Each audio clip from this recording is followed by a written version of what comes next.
Matters of privilege and recognition of guests, the Honourable Premier. Well, thank you very much, Mr. Speaker, and good afternoon to all Islanders who are tuned in to watch the proceedings today, and welcome to all of my colleagues who are back today for another important day of debate and deliberation in the legislature. I want to begin my remarks, Mr. Speaker, by just saying how happy I was to hear of developments up in the western part of the province, Mr. Speaker, the communities of Alberton and O'Leary coming together through their deliberations with a curling facility and working with the owner of the Mill River Resort, Mr. Speaker, to come up with a solution for all, Mr. Speaker. And I thought it was really, really heartwarming to hear some of the comments from Claire Sweet and others. It just shows the importance of communities working together, not just communities themselves, but the groups within them and the businesses that are connected to them. It was an inspiring story, and I certainly wish them well in that endeavor. I also want to make special mention of my colleague and friend, Dr. Heather Morrison, Mr. Speaker. I met with her again today, as I often do on a daily basis, to talk about all things health in this province. And I think I've met with her more in the last 13 months than I've met with perhaps anyone in my entire life. But I was very happy to see that the City of Summerside awarded Dr. Morrison the Francis O. Perry Award, which is the Good Neighbour of the Year, Mr. Speaker. And I could hardly think of anyone who's been a better neighbour to all of us across Prince Edward Island than Dr. Morrison. So I congratulated her on that award, and also so very grateful for her strong guidance and leadership through these difficult times for our province. It was nice to see the lineup release for the Charlottetown Festival, Mr. Speaker, at the Confederation Centre of the Arts. I know a lot of people will say there's no Anne of Green Gables this year, and they weren't able to offer that production this year because the sheer size of the cast needed that wasn't going to be allowed under these COVID times, but an exciting lineup. Between Breaths, Dear Rita, which is a Rita McNeil tribute show, Mr. Speaker, and Old Stock, a refugee love story, Mr. Speaker, which is highly acclaimed, and Adam Brazier is talking great things about, so I look forward to seeing all of those hopefully over the summer. As well, the Young Company will be performing The Rising. They'll do that in the amphitheatre again.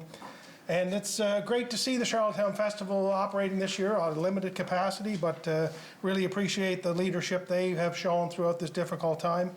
And we all know through the recent restaurant offering, Mr. Speaker, that Islanders love a good discount.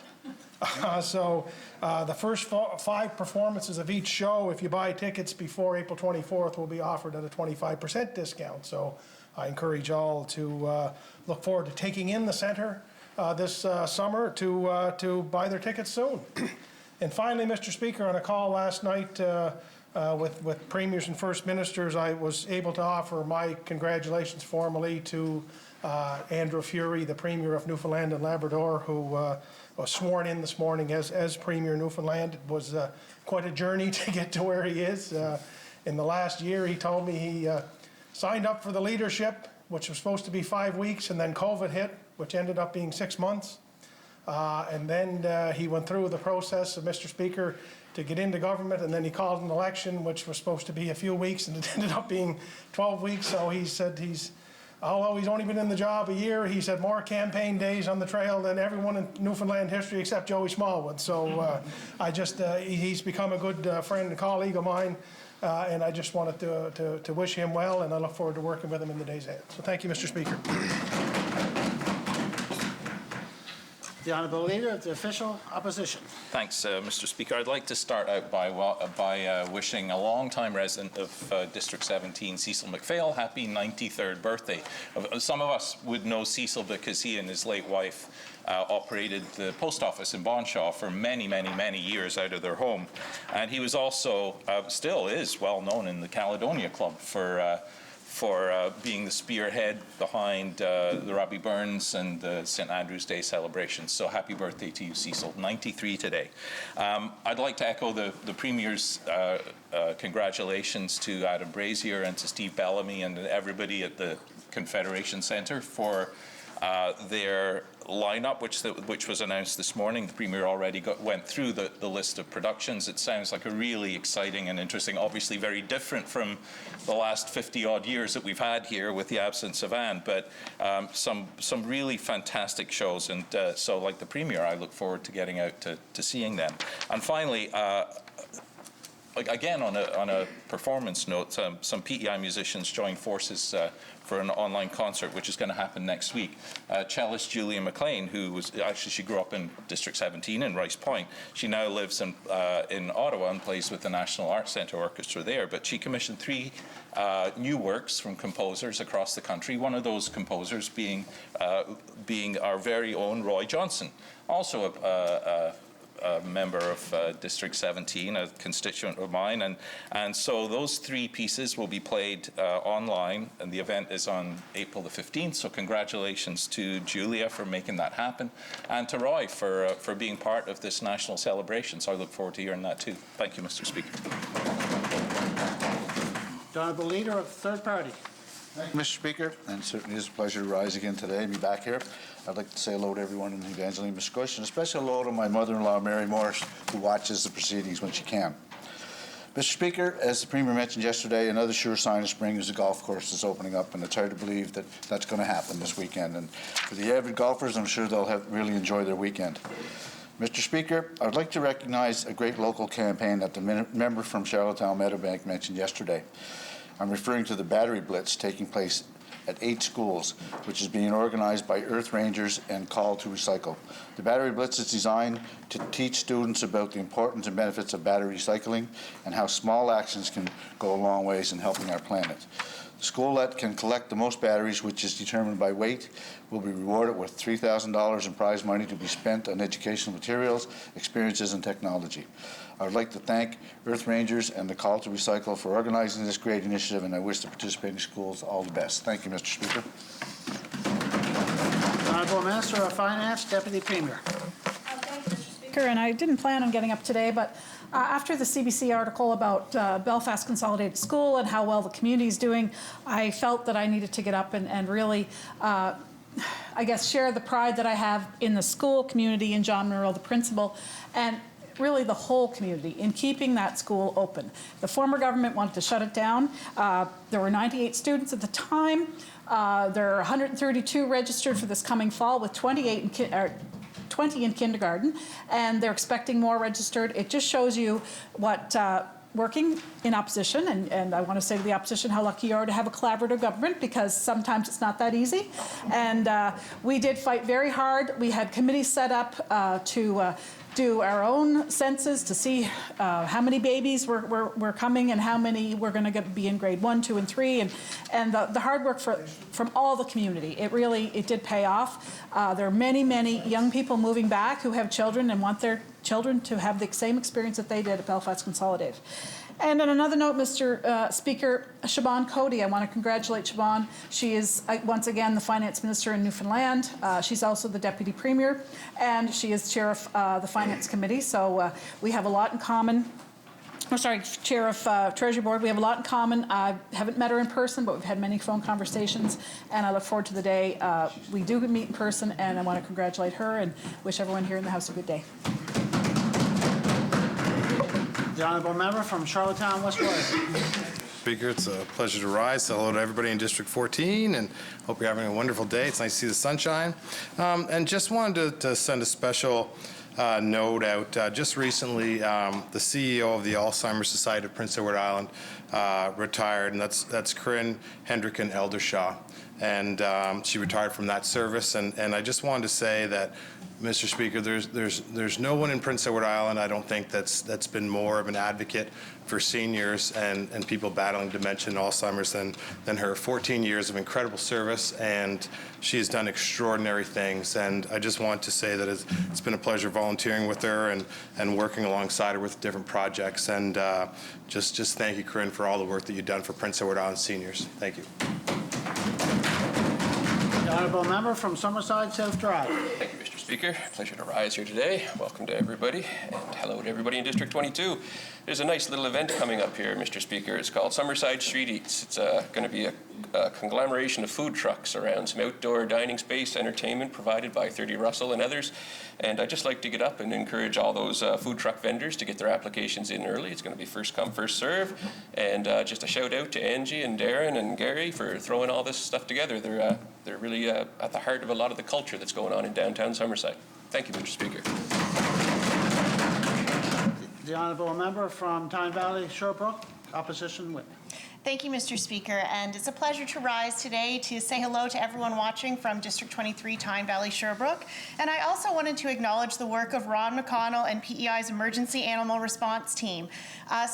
Very recently, the Animal Response Team had raised money to refurbish an old ambulance to be used for emergencies. And I actually had the pleasure of being able to check out this modified ambulance on the weekend when Ron had it at the Summerside Farmers Market. And just days later, he and the team responded to a fire that happened in Charlottetown where they actually used the equipment on this ambulance to provide oxygen to a cat and saved its life. So I think it's just lovely that we have this capacity here now. And as a pet owner myself and a lover of animals, I'm thrilled to know that we have this support here in Prince Edward Island. Thank you, Mr. Speaker. The Honourable Minister of Education, Lifelong Learning, Minister responsible for the status of women. Thank you, Mr. Speaker. It's certainly a pleasure to rise today on this beautiful Thursday. I wanted to say hello to all the good folks in District 9, Charlottetown, Hillsborough Park. I hope you're all doing well today.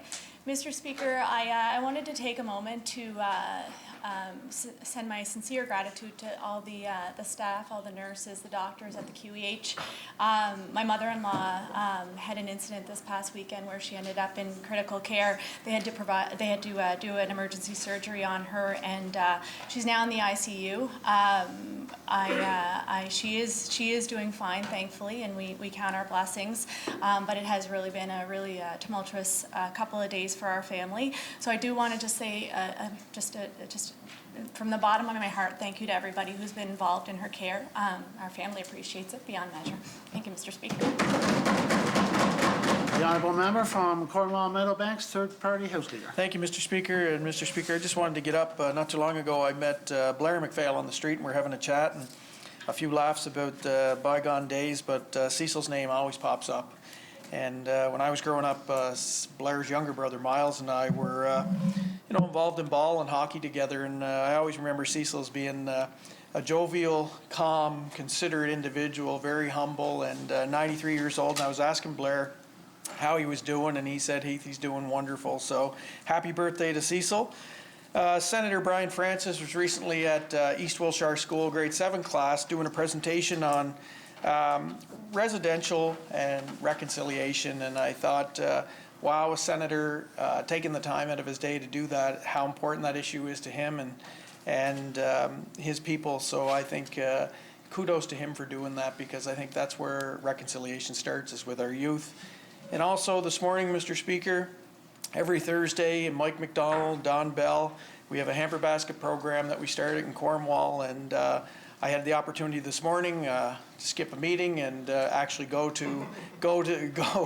with them today, and they're there every Thursday, rain or shine, and there is still people out there needing a hand up, and those guys take care of that in my area, and I just want to say kudos to them. Thank you, Mr. Speaker. Did I miss anyone? Member statements. The honourable member from Mermaid Stratford and the opposition House Leader.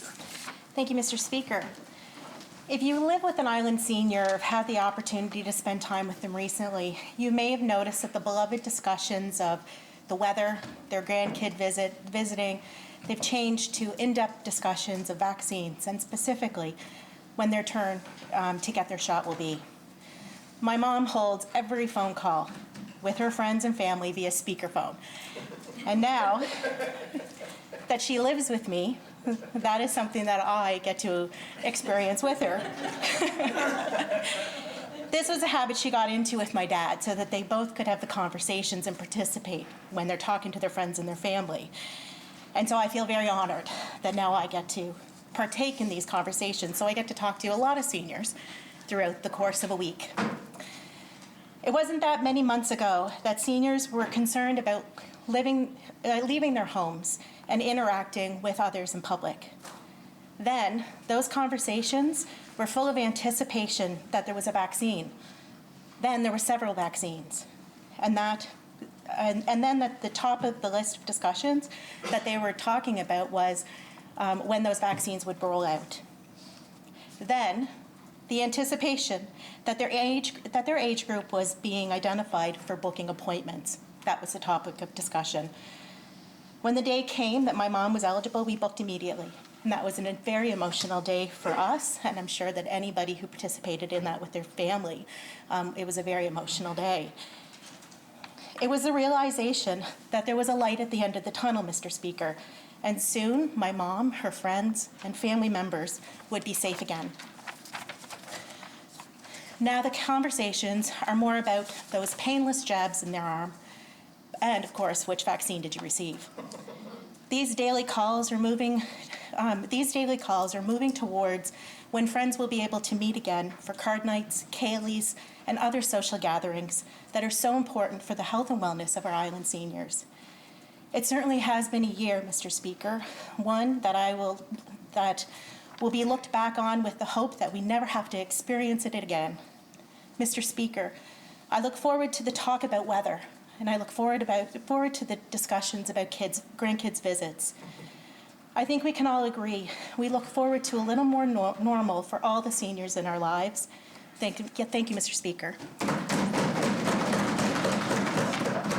The honourable member from Charlottetown, Belvedere. Thank you, Mr. Speaker.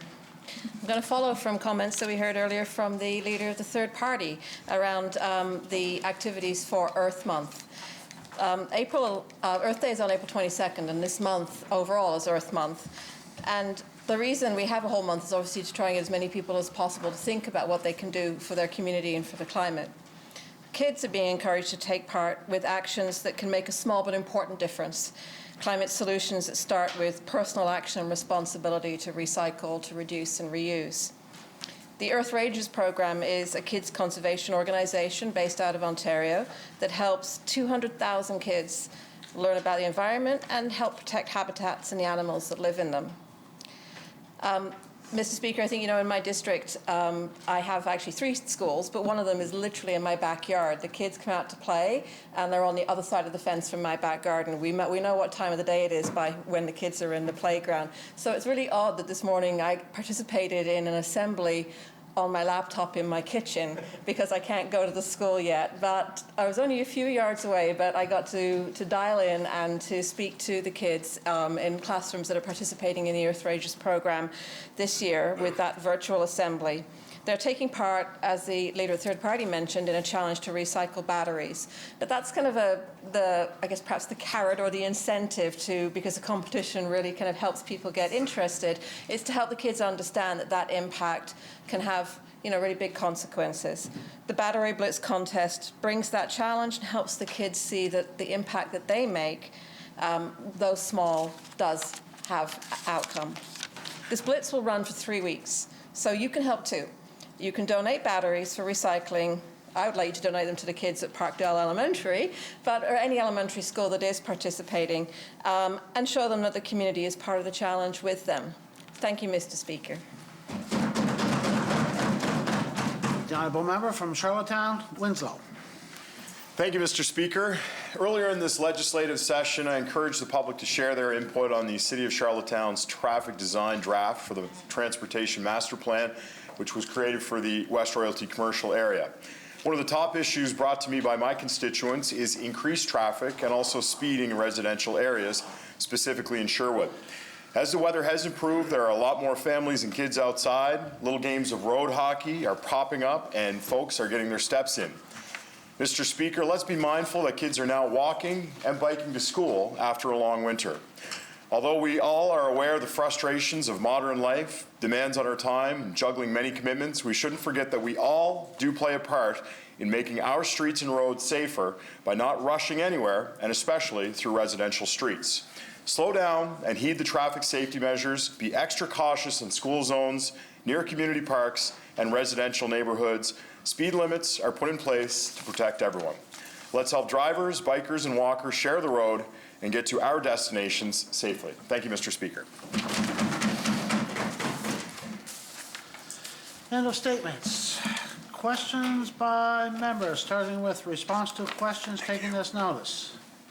The Honourable Minister of Transportation and Infrastructure. Thank you very much, Mr. Speaker. Mr. Speaker, in response to the questions asked by the member from Summerside, Wilmot, the day, I'd just like to bring this information back. The Department of Transportation and Infrastructure considers climate change in all of our road and bridge work. To best protect water levels and flood zones, we worked with UPI's Climate Lab and their forecasting modeling. We have permanent tide gauges at several various sites around the island. We survey coastal erosion in public areas to assess if any public infrastructure is at risk and what shoreline protection is needed. Our bridge inspection program and road inspection program continuously monitoring conditions and structural soundness. We work with the Department of Environment, generating maps based on elevation data and sea levels.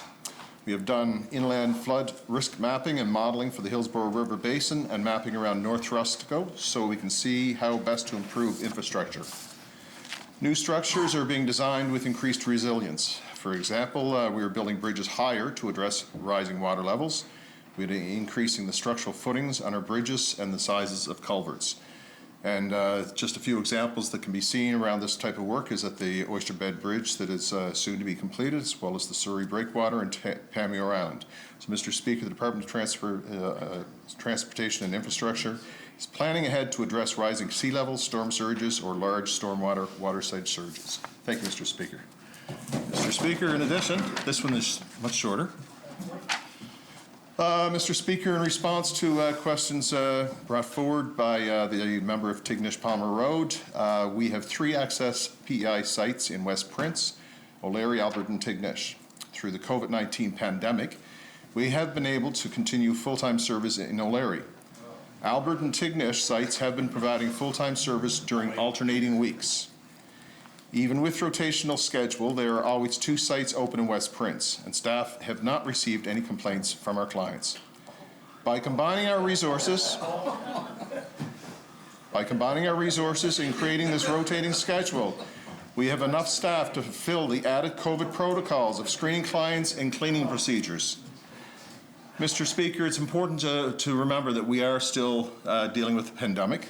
And since this pandemic started, our highest priority has been creating a safe environment. The rotational schedule should stay in place until it is safe for staff and, more importantly, our clients. Thank you, Mr. Speaker. The Honourable Minister of Minister of Justice, Public Safety, Attorney General. Thank you, Mr. Speaker. Yesterday, the Leader of the Opposition asked about the police services and the independent consultant and the evaluation report they will submit later this summer. Mr. Speaker, I want to be on the record to say that I trust them and I trust the staff of public safety to ensure that all islanders will have the opportunity to be heard through the evaluation. The first question related to the committee's origin in 2016 police review. Those committees were struck and addressed recommendations of the 2017 review. This included representation from the PEI Federation of Municipalities, UPI, PEI Police Association, CUPE, police chiefs, as well as the Atlantic Police Association. Moving forward and based on the evaluation, the consultant will provide the department representation from community organizations is, of course, on the table to ensure diversity of voices are included. The leader questioned about the public survey itself.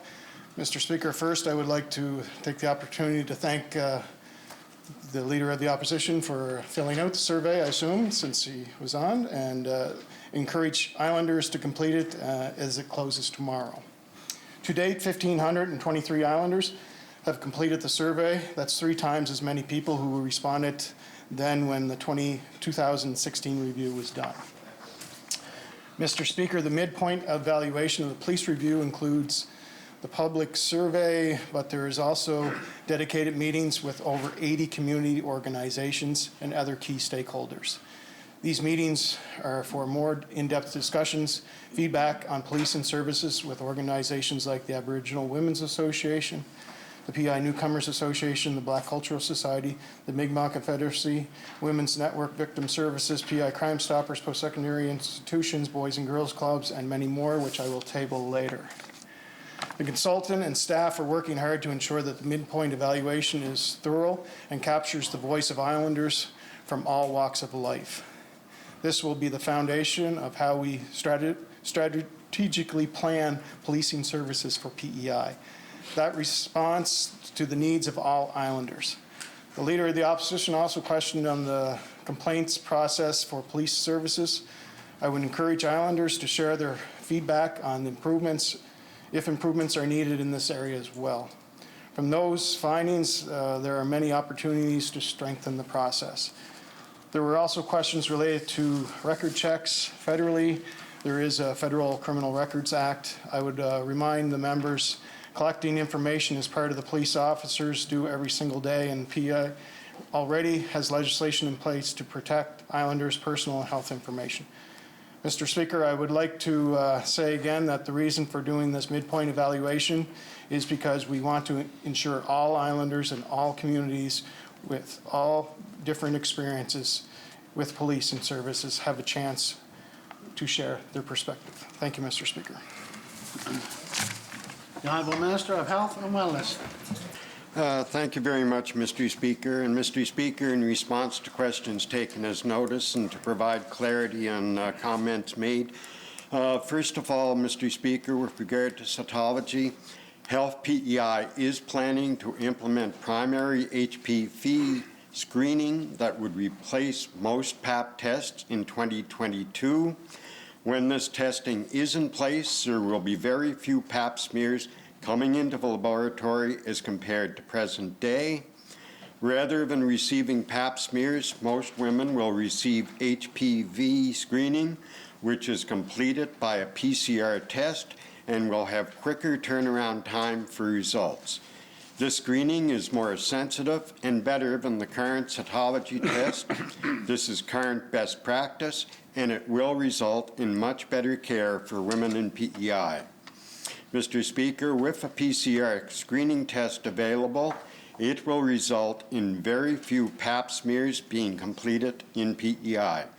With the reduced volume, it will not be possible to maintain the competency required to maintain cytology testing on the island, and therefore sending the tests off island for processing will be necessary. Mr. Speaker, the lab staff who currently complete the cytology testing will continue to work in the provincial laboratory on other processes.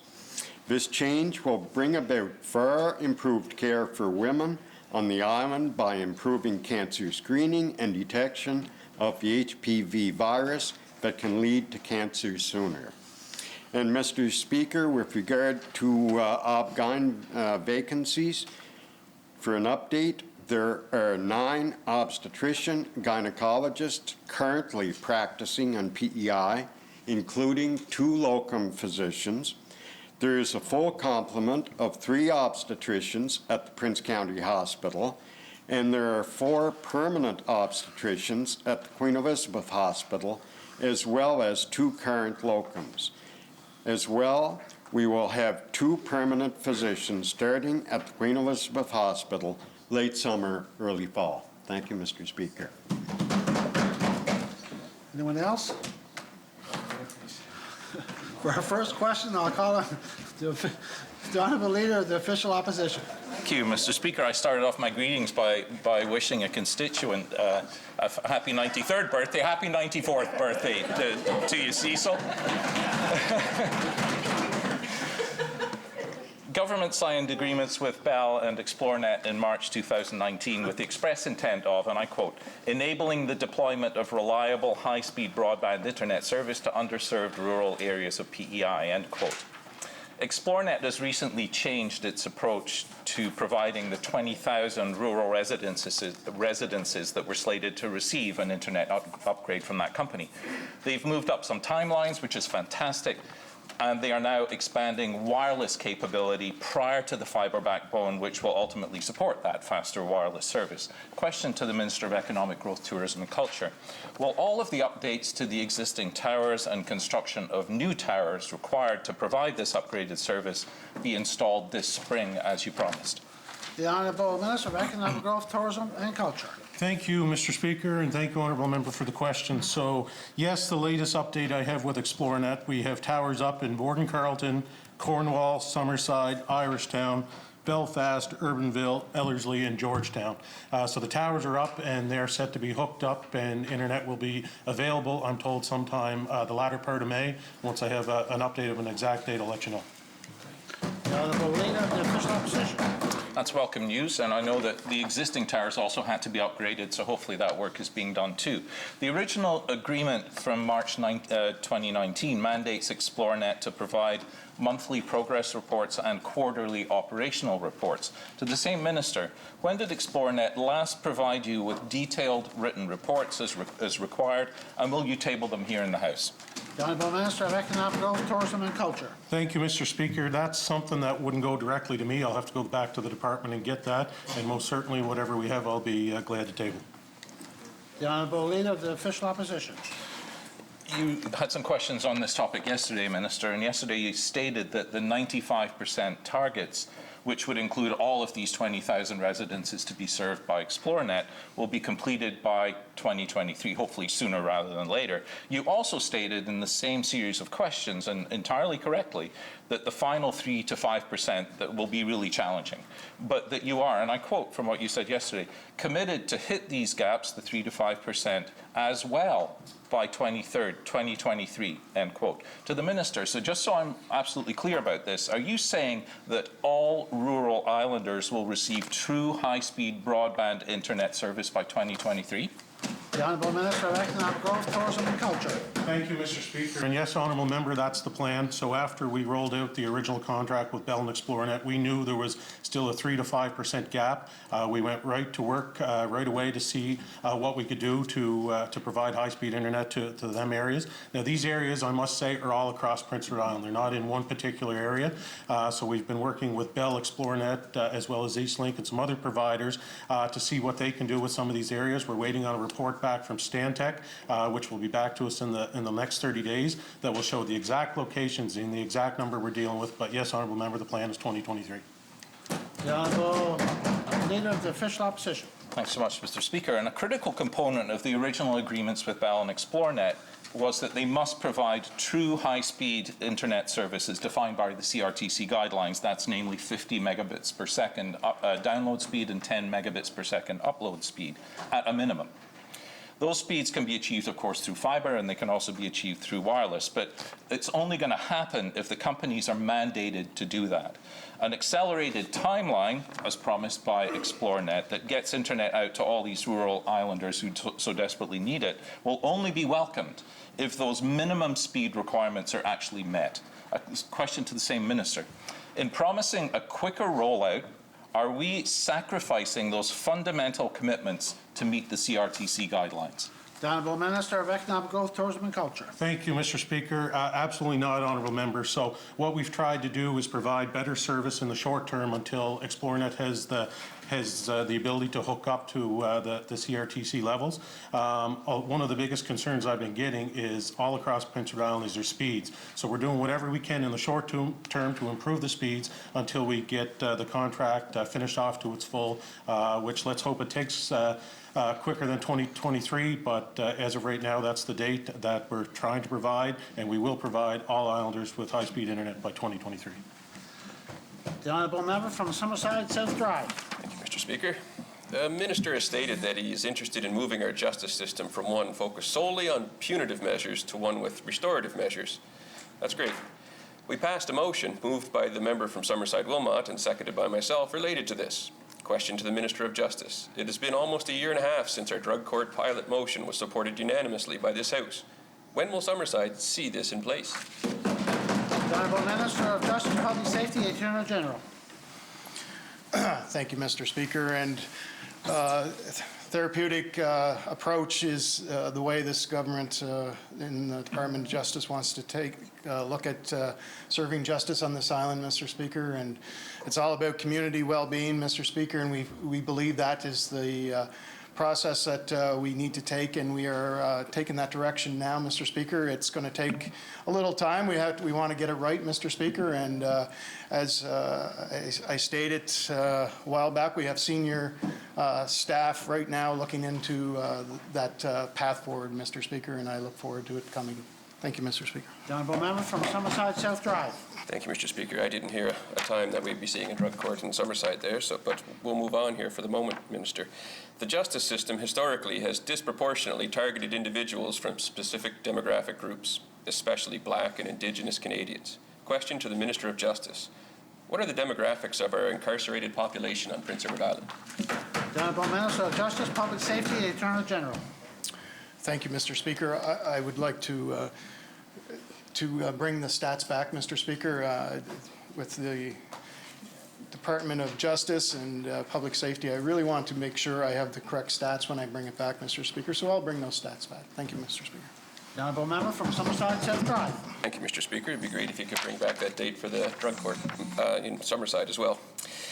The justice system is often left to address large, complex, and interconnected societal issues like poverty, homelessness, and mental health. It's a sad state when an individual's best chance at getting a roof over their head and a hot meal might be to get arrested. Question to the Minister of Justice. When an individual leaves the provincial jail, how do you ensure that they have a safe place to go? The honourable Minister of Justice, Public Safety, and Attorney General. Thank you, Mr. Speaker.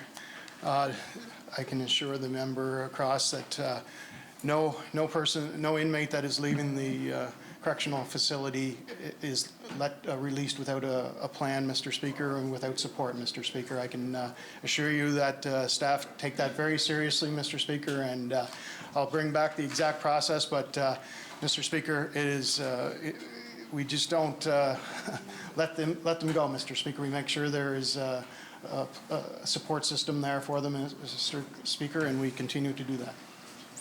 The honourable member from Summerside South Drive. We don't just let them go. Okay. The rates of DUIs on PEI have almost doubled over the past few years, yet the convictions associated with DUIs have remained relatively constant. Serious penalties with a decline in the percentage of offenders charged. I'm not sure that would be a winning combination in our struggle to deal with the issue. Question to the same minister. Why are we not seeing more convictions? Is it because our courts have reached their max? And if so, what are you doing about this? The honourable Minister of Justice, Public Safety, and Attorney General. Mr. Speaker, DUIs are a big concern for not just myself, this government, it's for concerns for all islanders, Mr. Speaker. We have a serious problem on this island, Mr. Speaker, and how we go forward addressing this, I need the support from everyone in this legislature, Mr. Speaker, because we have some of the stiffest penalties in Canada, Mr. Speaker, on DUIs, Mr. Speaker, and it continues to happen, Mr. Speaker. I am very passionate to see if we can end that trend, Mr. Speaker. And we see in the courts some of the penalties, and we're seeing way too many of them, Mr. Speaker, but that also means that our police are doing a good job catching them, Mr. Speaker. So I want to commend our law enforcement for doing a good job, but Mr. Speaker, as islanders ourselves, we have to look at a process to help drinking and driving on this, impaired driving on this island, Mr. Speaker. The honourable member from Summerside South Drive. Thank you, Mr. Speaker. I'm not sure how the police would feel if, they're doing a great job catching them, but more of them are being released. The amount of convictions do not go up with the more offenders that they are bringing into the system. A therapeutic court would be a great addition to PEI. Unfortunately, we seem to be years away from having a robust mental health and addiction system that is necessary for a therapeutic court to achieve its full potential. Question to the Minister of Justice. What additions to the mental health and addiction system and its legislation do you plan to advocate for to ensure that a therapeutic court is successful? The Honourable Minister of Justice, Public Safety, and Attorney General. Mr. Speaker, we can be negative here all day, Mr. Speaker. But you know what, Mr. Speaker?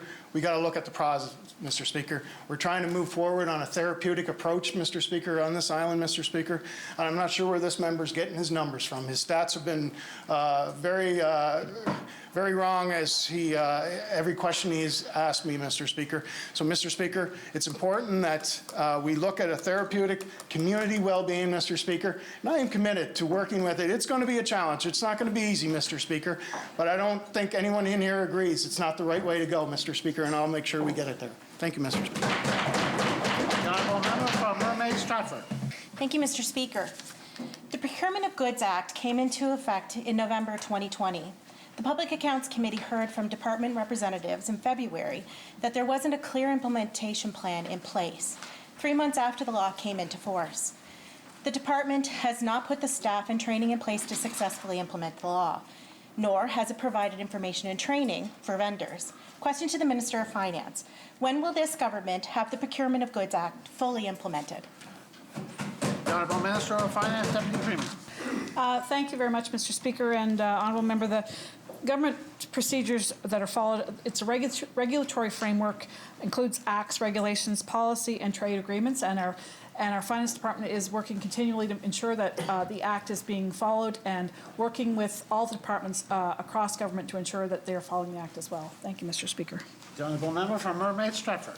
Thank you, Mr. Speaker. The Public Accounts Committee actually heard at the time that training still hadn't taken place, so it's hard to ensure that things are happening correctly when staff and government departments haven't been trained.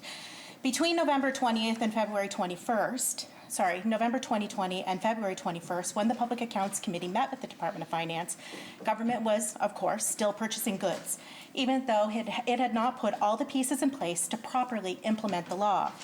Question to the Minister of Finance. How has government ensured it complied with the new procurement law since it came into force in November 2020? The Honourable Minister of Finance, Deputy Premier.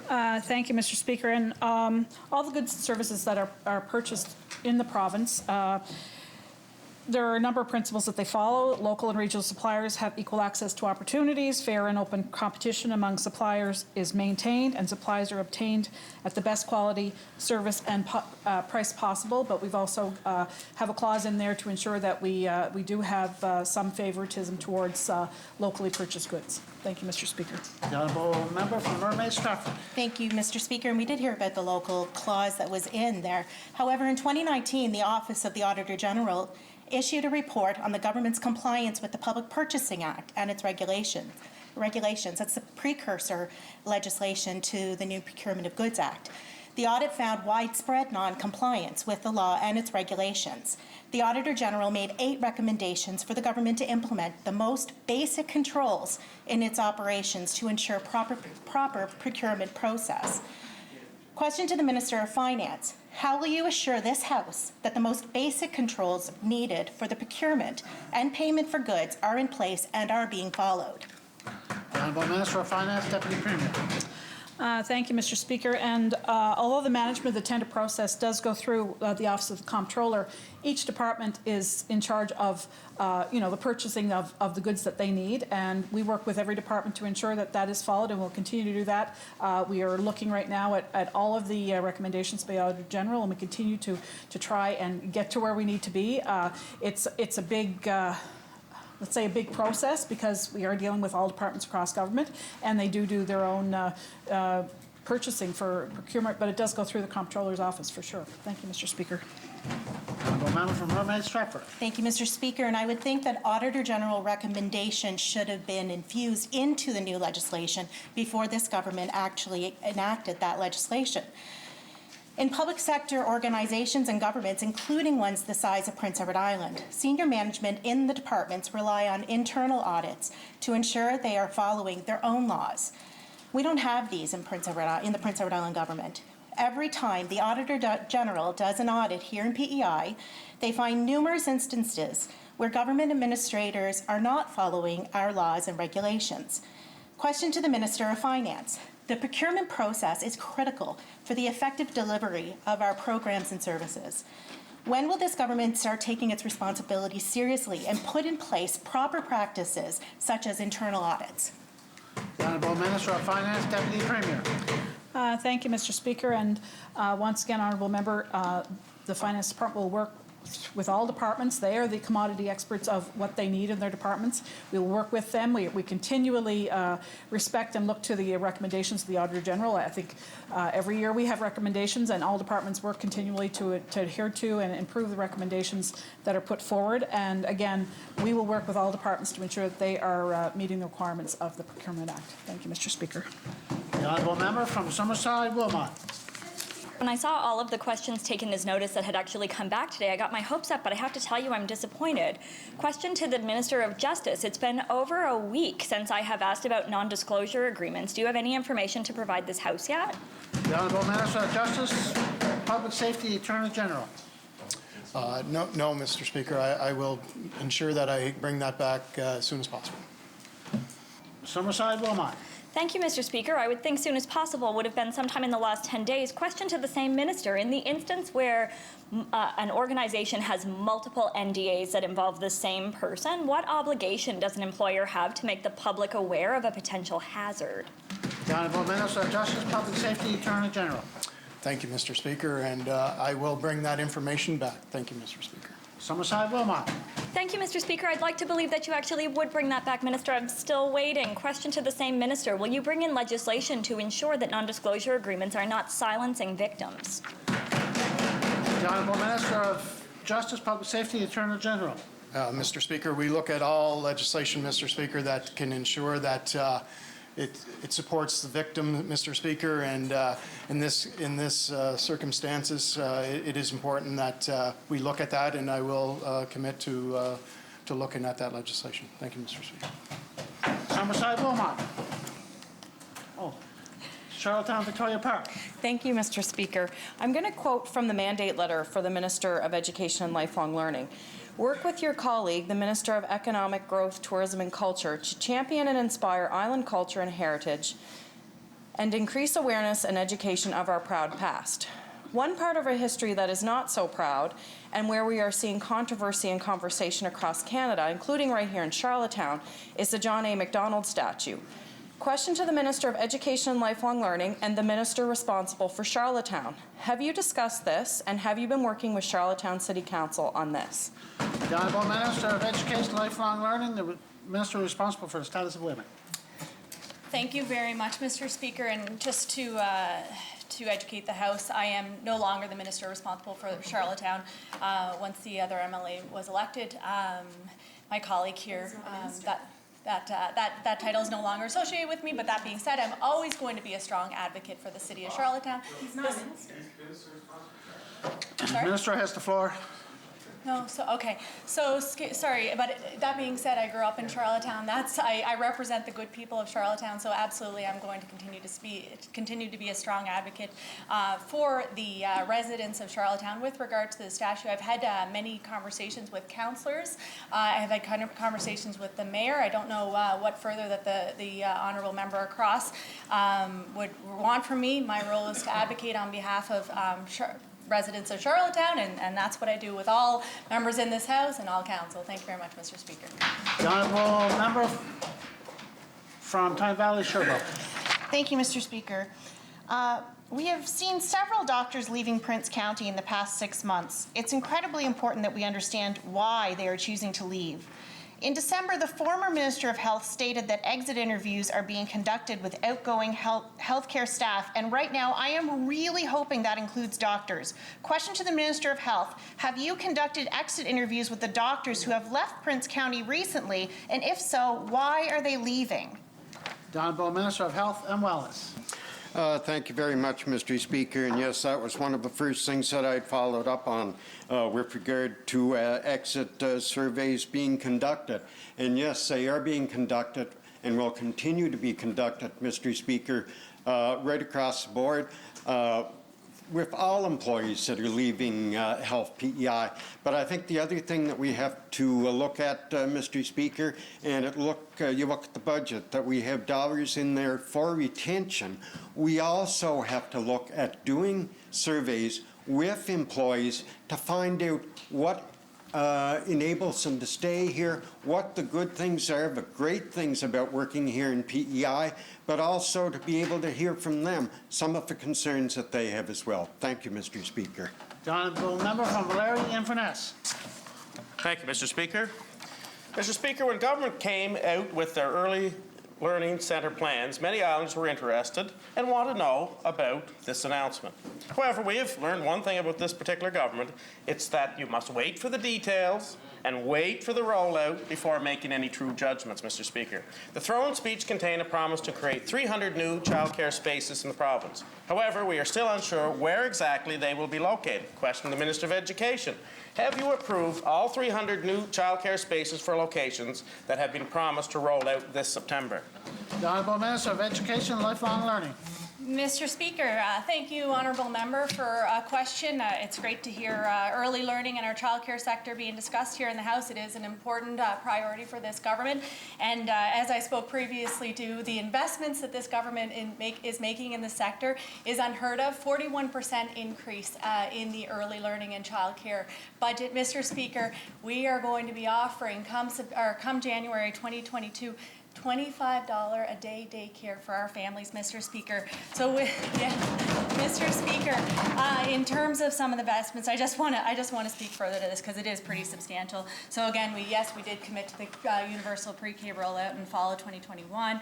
We're reducing the parent fees. We are adding the additional 300 spaces, but Mr. Speaker, we are awaiting for the budget to be passed. So I'll be on the floor again today to discuss our budget. I hope that we can move this process along because the sector is waiting for it. We're waiting. We're all very excited. Thank you very much, Mr. Speaker. The Honourable Member from Valerian-Inverness. Budgets are wonderful, Mr. Speaker, but it's reality that matters to Islanders. We like to see the spaces. We want to see where they're at. Islanders were encouraged by this announcement. However, there is a desire to hear more of the details. As we know of other issues, such as health care, long-term care, the number of spaces available is only as good as the staff you have to service them.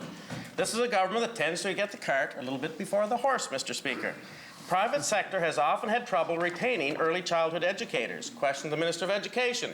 Exactly how many early childhood education positions will be required to handle these 300 spaces? And the early learning centres in my riding are certainly telling me that they are unsure of where they are going to find these workers to support these spaces.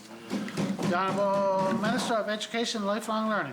Thank you very much, Mr. Speaker. If COVID taught us one thing, it's the importance of our early learning and childcare sector. These people working in these centers, they are champions, Mr. Speaker. They are our heroes, and this government recognizes that, and that's why we are continuing to invest in their wages, Mr. Speaker. We want this to be a sector where whereby they feel proud to work in, whereby they see a career, whereby they see it as something that they can stay in for 30 years and retire in. So, Mr. Speaker, that's why we're investing in their wages. Mr. Speaker, we have strong working relationships with our post-secondary institutions, Holland College. I've had many conversations already with the folks over at Holland College, and the blended learning that they're providing is incredible, Mr. Speaker. That being said, we understand there is work to be done. The sector itself has indicated to us that they do have the capacity for the 300 additional spaces, and we are looking forward to working with them. If the member crosses specific questions, I'd be happy to reach out, and we can have those conversations with his center specifically. Thank you very much, Mr. Speaker. The Honourable Member from Valerian-Inverness for second supplementary. It takes about 2 years to become an early childhood educator at Holland College, so that's going to be a bit of a challenge, Mr. Speaker, because you're supposed to roll this out in September. Another concern that I've heard regarding the announcement of this new childcare spaces is that how they will be distributed among the island's childcare centres. I have 2 centres in my riding that can easily expand, but I have 1, whereas they don't have the ability to do so, Mr. Speaker. Will this result in some centres being able to take advantage of this program, but others being left out essentially? Government is trying to pick winners and losers. I want all my children in my riding to have access to a childcare space in their community and a location, Mr. Speaker. How will you ensure all island childcare centres have equal access in obtaining some of these 300 spaces, Mr. Speaker? Honourable Minister of Education and Lifelong Learning. Mr. Speaker, winners and losers, absolutely not. If I look at our children, all of our children, we're treating them equally, and we want to ensure that they have the best, absolute best start to their lives, Mr. Speaker. Mr. Speaker, last year we designated a number of centers, and we provided some bridge funding to allow for some centers who wanted to become designated in the future, that we were able to support them through funding and through coaching, Mr. Speaker. This year we'll be designating an additional 8 centers, Mr. Speaker. Earlier, I had already spoken to this in the House, but this year we had announced that we were offering capital grants to the sector. So 21 centers reached out to us, and they applied for those capital grants for expansion. Mr. Speaker, we want to work with the sector. We want to work with the center. So, Mr. Speaker, if the honourable member has questions, certainly by all means reach out to me. If there's a center that we need to work with more specifically on the details, please, Mr. Speaker, have them reach out to us. Thank you very much, Mr. Speaker. The honourable member from Larry. We're picking winners and losers, Mr. Speaker. If you're a loser, if you're in a riding, then you can't get access to a space, and you have to go to another community to get space, Mr. Speaker. That's what's going on here. It's one thing to create new spaces. However, we must also consider the outcomes of our pre-K experience. It is not enough to simply create new spaces and then forget about the potential outcomes. We must also examine the experience of children in the pre-K centres. We must ensure curriculum being taught and followed by the pre-K centres is based on the best practices and the expert outcomes. Minister of Health, what are some of the universal standardised curriculum outcomes that you're hoping for to see in this expanded pre-K program? Minister of Education and Lifelong Learning. Sorry. So used to saying it. Thank you, Mr. Speaker. Certainly, yes, Minister of Education. I applaud the efforts of my colleague, the Minister of Health, for all that he does. And if he wants to weigh in on the discussion around early childhood education, by all means, Mr. Speaker, I'd be happy to have him do so. So with regards to the curriculum, so, Mr. Speaker, I can't stress enough, 76% of island children, 4-year-olds, are already in the program, Mr. Speaker. This is a successful pre-K program. My child, my 5-year-old, is currently in it. You should see the binder that I take home. What he is learning is incredible, Mr. Speaker, and they are really, really focusing on play-based learning, Mr. Speaker. So, Mr. Speaker, there is a report that I can share with regards to the curriculum if the member across would like to read it. I just recently had a good, thorough read through it myself because I really did want to get a better understanding with regards to what those children were learning. So, Mr. Speaker, I will share that with the member across. Thank you very much. Larry Inverness. Sorry about saying the Minister of Health there last time. Sorry to say it. It's been an old habit, I guess, if I was asking the Minister of Health. But anyhow, Mr. Speaker, when the Minister questioned on this earlier, she indicated 76% of Islanders, 4-year-olds, are enrolled in pre-K. Wonderful. But what about the other 24%, Mr. Speaker? That's a large number of children, Mr. Speaker. That number is useless if those 24% don't have access to the service. This does not sound like universal access at all, nor does it sound like it's very standardized in the level of service if you can't get the people to deliver it. Often government is quick to highlight these situations that are for working people, but are not always as eager to discuss situations that are not. Minister of Education, what will you be doing to ensure that 24% of island children not currently enrolled in the pre-K can receive the same access and same opportunity as the other 76%? Honourable Minister of Education and Lifelong Learning. Thank you. Thank you, Mr. Speaker. And Mr. Speaker, this is a great opportunity to tell the public, please, please, please, please go on the registry. If you haven't already done so, please make sure that you put your name on the registry, your child's name on the registry, that centers and the sector as a whole, that we're aware that your child is in need of a pre-K come September, Mr. Speaker. Mr. Speaker, I've already spoken to it with regards to the investment. We are going to be adding 300 spaces. And Mr. Speaker, the sector has told us specifically through our consultations that they have that availability. And Mr. Speaker, if there are certain communities where there are some gaps, we are working with them, Mr. Speaker. We have experts in this field that are working within the department, that are working with the sector, that are working with the centers specifically, and we are going to address this, and we're going to have a successful rollout in September, Mr. Speaker. The honourable member from Larry-Inverness, your second supplementary. Mr. Speaker, we've already heard that there's some facilities, even in my riding, that have space, others don't have space, Mr. Speakers. And we do know island families struggle to afford the ever-increasing cost of childcare. Access to childcare has been widely regarded as an impediment to many parents, in particular single mothers returning to the workforce. We have heard situations where mothers had to decline opportunities to return to work because the cost of full-time childcare was beyond what they could afford. Question to the Minister of Education. How will you ensure low-income islanders and island families have equal access to universal pre-K program that has been created in their communities or regions? Or will they have to take their children to another community to get access to the pre-K program, which is going to cost them money? Minister of Education and Lifelong Learning. Thank you, Mr. Speaker. So as the Minister responsible for status of women, Mr. Speaker, I can't tell this House enough how much I have advocated on behalf of those women, on behalf of those families. We understand this pandemic has made us recognize the importance of childcare, Mr. Speaker. We need it. We need it in order for women to be able to get it back into the workforce, Mr. Speaker. And that's why this government is rolling out $25 a day childcare for families, Mr. Speaker. So for those fees that are going from $36, $37 to $25 a day, Mr. Speaker, there's a number of families that take advantage, or that are enrolled, in the childcare subsidy program. And Mr. Speaker, my colleague, the Minister of Social Development and Housing, can speak to some of the numbers around that. But Mr. Speaker, this government's commitment is in our 41% budget increase to the early learning and childcare sector, Mr. Speaker. Honourable Leader of the third party.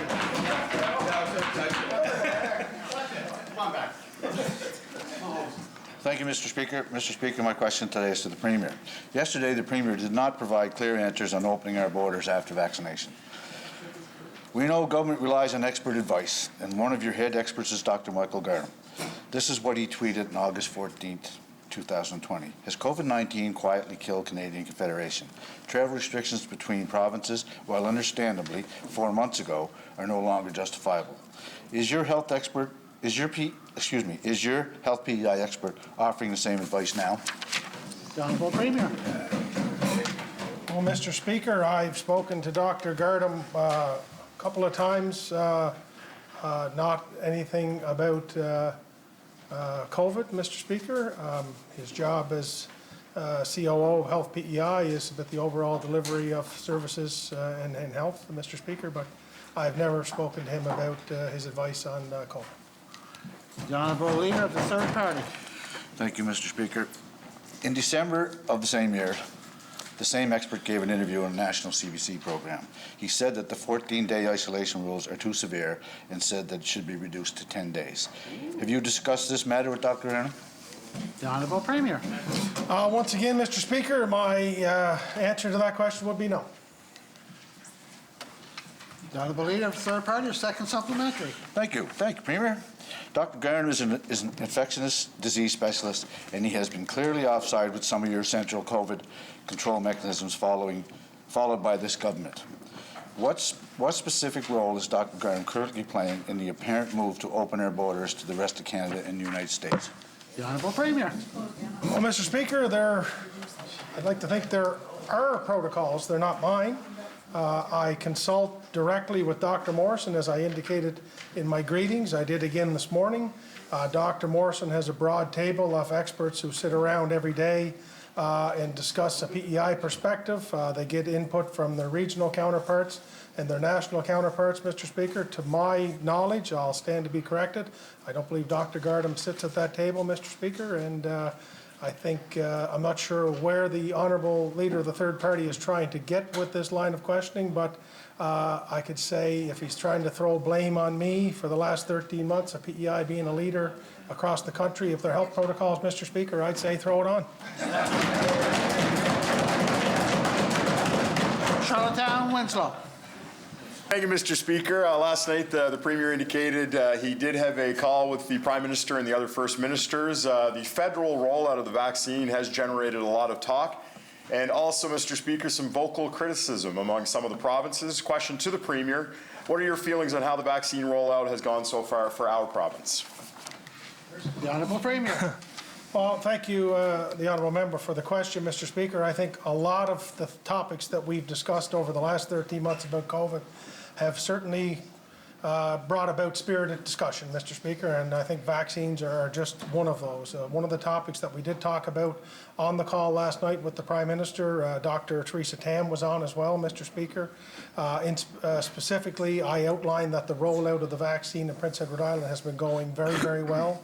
The uptake from Islanders, as indicated in the statement by the member from Mermaid Stratford, is a classic example of what we've been hearing across the board. Islanders are eager to get in line to get their vaccine, Mr. Speaker, and it's been rolling out quite well in Prince Edward Island by my estimation. Charlottetown, Winslow. Thank you, Mr. Speaker, and that is great news that the rollout is coming along well. Of course, sitting around the Easter dinner table, there was a little bit of concern from some people saying, make sure when you go get your vaccine that you get this vaccine. Don't ask for that vaccine. Some people, of course, a little nervous with the vaccination hesitation, especially with the pause of the AstraZeneca and then the restart. A question to the Premier, what do you say to Islanders who may be wrestling with this hesitation to get the vaccine? The Honourable Premier. I think, well, thank you, Mr. Speaker. One of the conversations that I've had extensively with Dr. Morrison is that of all the times when I was vaccinated and I took my kids to get vaccinated, never until now have we really wondered what brand it was or whatever. We put our faith in the health system to give us that. But I think we live in a time now where more and more people have more and more information, so they're able to ask some of those questions. With respect to AstraZeneca, as we all know, we've been following the advice from NACI, from the federal leadership, Mr. Speaker, and also from the World Health Organization. We initially, under their direction, were able to do it for the 18 to 29 service industry. That has since been paused, and we have restarted now doing it for 55 and older, Mr. Speaker, and we began taking reservations, I believe, this morning on the website, Mr. Speaker, and the early indications are that people are very eager to get that vaccine, which has been declared safe by all of those professionals. Charlottetown Winslow, your second supplementary. You are correct. I think there are some people, maybe even in this House, that might be eager to receive that AstraZeneca vaccine. I saw a notice of the Leader of the Opposition, I believe. Now, of course, some public officials, Mr. Speaker, have gotten vaccinated as a way to demonstrate public confidence in the vaccination process. I believe even the Premier of New Brunswick, Blaine Higgs, receiving his vaccine this week. Question to the Premier as well. Do you envision a scenario maybe where you or even Dr. Morrison would get the vaccination in order to bolster the public confidence for some who might be on the fence about it? The Honourable Premier. Well, Mr. Speaker, although I look much older, I know I'm in the under 50 category still for another few months. So I've been patient in the line.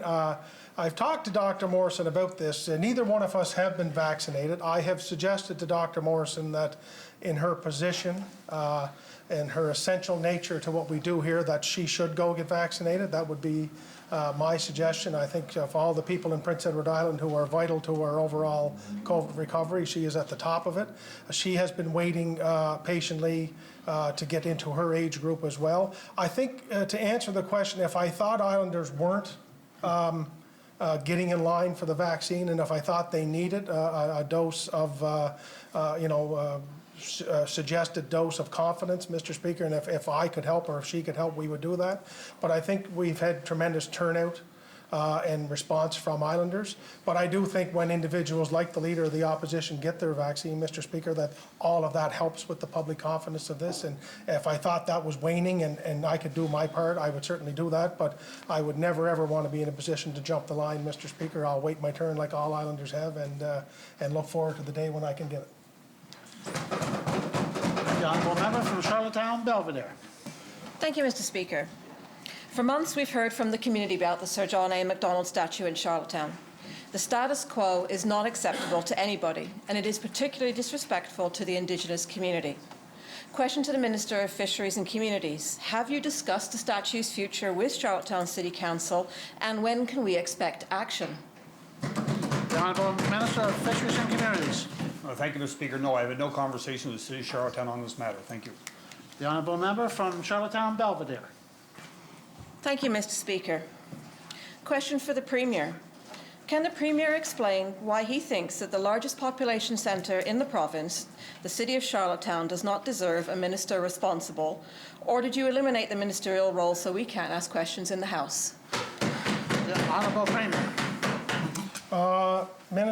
Thank you, Mr. Speaker, for the question. I think when we initially went about making cabinet, we didn't have representation of two Prince Edward Island's largest centres in our cabinet. The way the election broke down, Mr. Speaker, we did not have representatives on this side of the House from the City of Summerside or the City of Charlottetown. So I wanted to make sure in the building of a cabinet that those two entities knew that they have a way into cabinet if they thought it was important. Upon the election of the Minister of Education, Mr. Speaker, I think by her very nature she is the Minister of Charlottetown because she's from there, just like the Minister of Environment is the minister responsible for Three Rivers because he's there. I think what the minister was trying to say is that's no longer defined in her letter as the minister, but by extension, she is the Minister of Charlottetown because she's in the cabinet and she represents Charlottetown. And the Minister of Tourism remains the minister responsible for Summerside because we still don't have a member in that regard. So. The honourable member from Charlottetown Belvedere, final question. Thank you, Mr. Speaker. I think you can understand the confusion when we have the Minister for Education and Early Learning stand up in the House and say that she's not able to answer the questions, and then we have the Premier say that she is responsible for that. Either you're responsible or you're not. Mr. Speaker, we have on this side of the House a responsibility to represent our constituents as well. We are also elected, in my case and the case of other members on the floor, to represent the citizens of Charlottetown as well as the districts that we represent. Mr. Speaker, we have nowhere right now that we can consistently go to ask questions that are specific to the City of Charlottetown. It is obviously very frustrating. I would like to ask a question to the Premier. Will you commit to having somebody who will actually be responsible to answer questions that are relevant for the citizens of Charlottetown with a responsibility to answer? The Honourable Premier.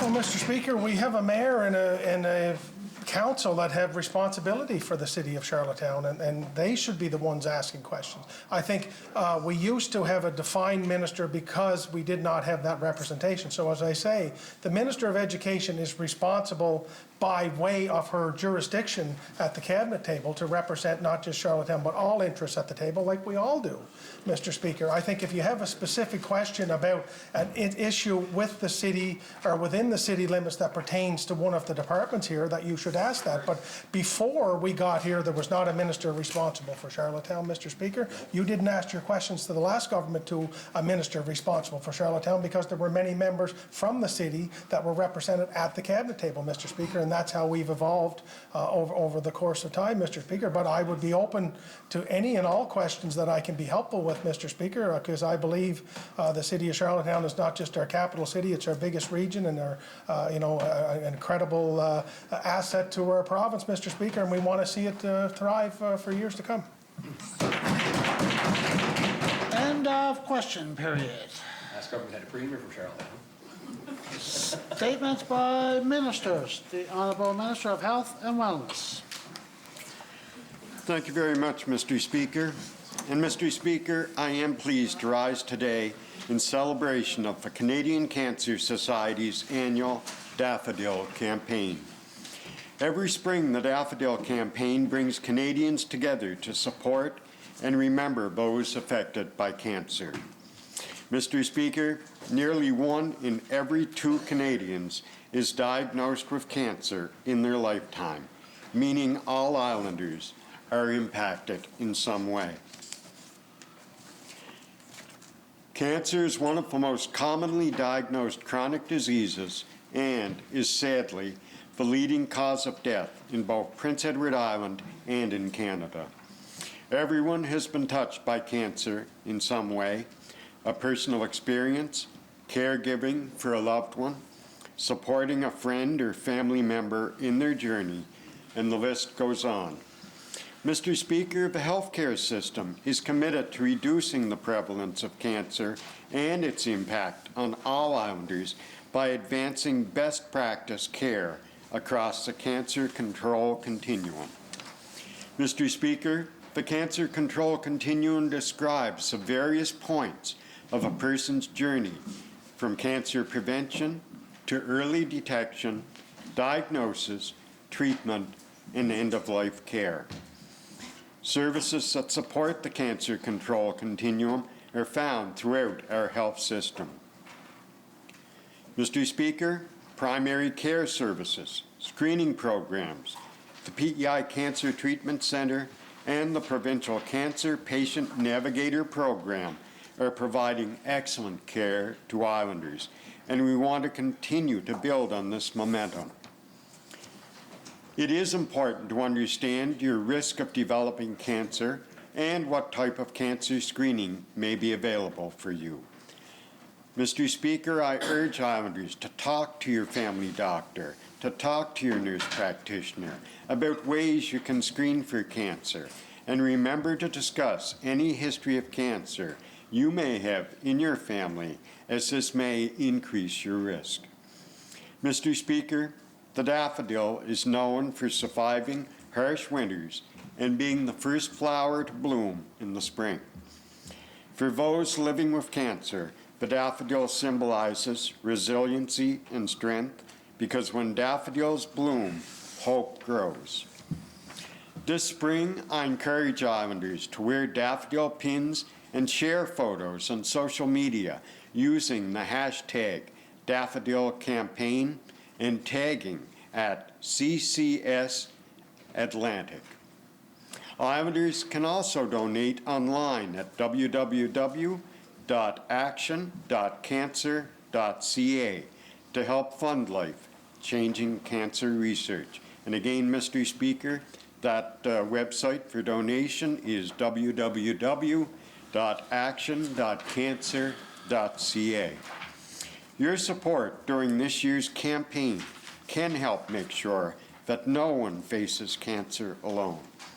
By supporting the Daffodil Campaign, we can help people with cancer see life beyond their diagnosis, because life is bigger than cancer. I would like to thank the Canadian Cancer Society for providing a compassionate support system for people affected by cancer and shaping health policies to prevent cancer. Now, Mr. Speaker, now more than ever, the daffodil sunny symbol serves as a meaningful reminder for us to come together and look ahead to brighter days. Thank you, Mr. Speaker. The honourable member from Tyne Valley Sherbrooke, Opposition Whip. Thank you, Mr. Speaker. And Mr. Speaker, as the minister noted, all of us, I think, most of us have been touched in some way by cancer, either directly or a loved one, someone in the community.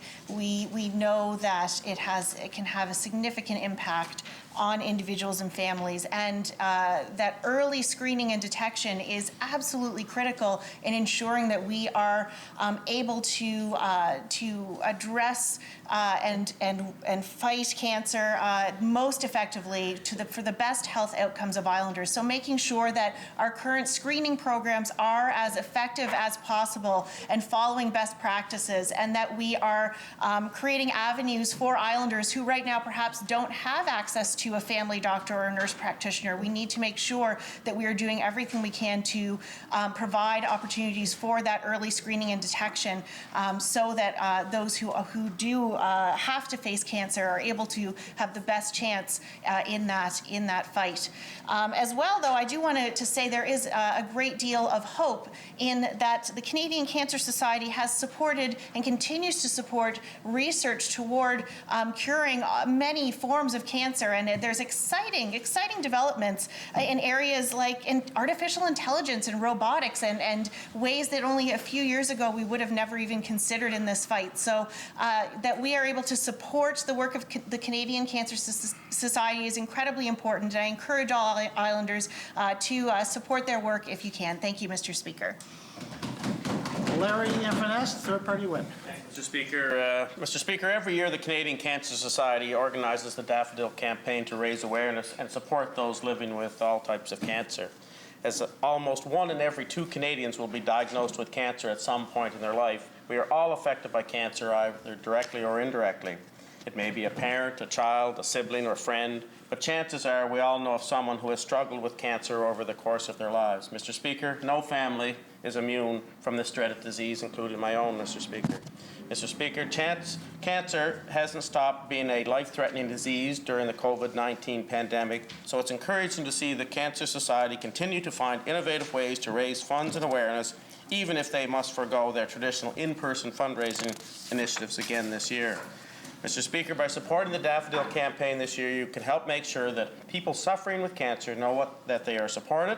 Your contributions directly help fund new research and treatment efforts, and with the hope that one day we can make this thing a thing of the past. This year, more than ever, it's important to come together and do whatever we can to support this great cause. But be reminded, Mr. Speaker, the Daffodil Campaign is comparable to our Canadian Legion's Poppy Campaign. And it's to support the Daffodil Campaign every year, Mr. Speaker, and get a new daffodil. And I'm also reminded, Mr. Speaker, the great work that our hospice care services do to those with cancer and the great work that they do for Islanders in end-of-life care, Mr. Speaker. So we're very supportive of this campaign and wish all Islanders to participate as much as they possibly can. Thank you, Mr. Speaker.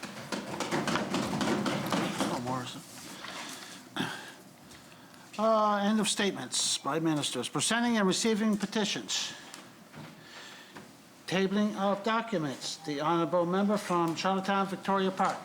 Thank you, Mr. Speaker. By leave of the House, I beg leave to table some of the consultation responses that we've received on the Election Age Act that was asked for by the Minister of Economic Growth, Tourism and Culture. We have not received confirmation that it was okay for all of them, so I will table them as they come in. So in this particular one, we have responses from the Commission Scolaire Langue Française, which as I reread it, very excited about this potential change.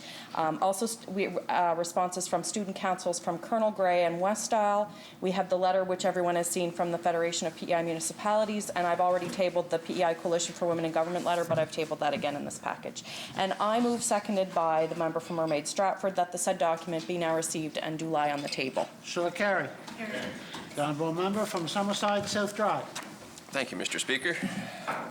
By leave of the House, I beg leave to table data from Statistics Canada showing a drastic increase in DUI incidents with no correlating rise in charges laid in recent years. And I move, seconded by the Honourable Leader of the Opposition, that the said document be now received and do lie on the table. Shall it carry? Carry. Any more tabling of documents? No? Reports by committees. The Honourable Member from Charlottetown, Belvedere. Mr. Speaker, as Chair of the Standing Committee on Rules, Regulations, Private Bills and Privileges, I beg leave to introduce the first report of the second session of the said committee, entitled Motion Number 96, Petitions and Other Updates. I move, seconded by the Honourable Member from Summerside Wilmot, that the report be now received and do lie on the table. Shall it carry? Mr. Speaker, pursuant to Rule 110.5 of the Rules of the Legislative Assembly, I will be moving the motion for adoption of the report tomorrow, Friday, April 9th, 2021. Thank you, Member. Thank you. Introduction of government bills, government motions, orders of the day government. The Honourable Minister of Finance, Deputy Premier. Thank you, Mr. Speaker. I move, seconded by the Minister of Transportation and Infrastructure, that the first order of the day be now read. Shall it carry? Carry. Order number 1, consideration of the estimates in committee. The Honourable Minister of Finance, Deputy Premier. Thank you, Mr. Speaker. I move, seconded by the Minister of Transportation and Infrastructure, that this House do now resolve itself in a committee of the whole House to take into consideration grant of supply to Her Majesty. Shall it carry? Carry. The Honourable Member from Tignish, Palmer Road, Deputy Speaker, to chair the committee of the whole, please.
is now in a committee of the whole House to consider the grant of supply to Her Majesty. A request has been made to bring a stranger onto the floor. Shall it be granted? Granted.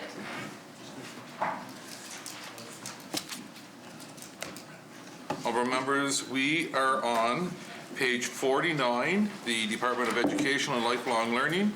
The section English, French as an additional language has been read and it is still under debate. Stranger, would you please introduce yourself with your name and position? Yeah. Chris Ross, Director of Finance and Administration. Thank you very much and welcome. Thank you. Okay, the floor. Any other questions on this section? Charlottetown Winslow. Thanks, Chair. I don't know if this is the actual proper one, but does the department have any utilization figures for school gyms and facilities used by community groups in a pre-COVID year? Is this the right section? I'm not sure it fall under a particular section, but I think we'd have to take that back. Do you mean in a typical year or this year? Yeah, like in a typical year, like without COVID or pre-COVID. Yeah, there is a policy for a typical year that we can bring back for you. Charlottetown Winslow? Yeah, so I was just basically going to ask for any statistics used by the school facilities for community groups in both the English and French school boards. Yeah. Charlottetown Winslow, is that? Charlottetown Winslow? Yeah, I'm assuming that's the same thing if you're going to be bringing back the statistics. 49. We'll see if there's any statistics. I know there's a policy around the usage, but we'll see if there's statistics on that. Okay. Yeah, that's good. Thank you. Member Stratford. Thank you, Chair. Just a general question. So school enrollment, I often get questions on what is the projections and all that kind of thing, and which supports the entire department and decisions that you make. Is that something that you can post publicly on your website so that anybody can get access to it and have it updated on a regular basis? We can look into it. Yeah. Mermaid Stratford. Thank you, Chair. Just a comment on that, because it's used for, it was tabled here in the House. The former minister tabled it a few months ago. However, as the enrollment numbers change, it's good for people to be able to access that in order to do planning, right? So within the different schools. And so if it's readily accessible, then it's just a good thing to have publicly available for transparency. That's great. Thank you. Yeah, I'm good. Charlottetown Winslow. I just had just a follow-up question there. When you're bringing back the utilization figures, is it possible to bring back maybe what the policies that exist for community use of school facilities? Mm-hmm. And also just the revenue that would be generated in, again, not a COVID year, but like a pre-COVID year or a post-COVID year, where that revenue goes to? Yep. Okay, thank you. Thanks, Chair. Any other questions? Shall the section carry? Okay. Hold on. 49 on the English, French as an additional language. Okay. Okay. Total external relations and educational services, $4,164,900. Shall carry?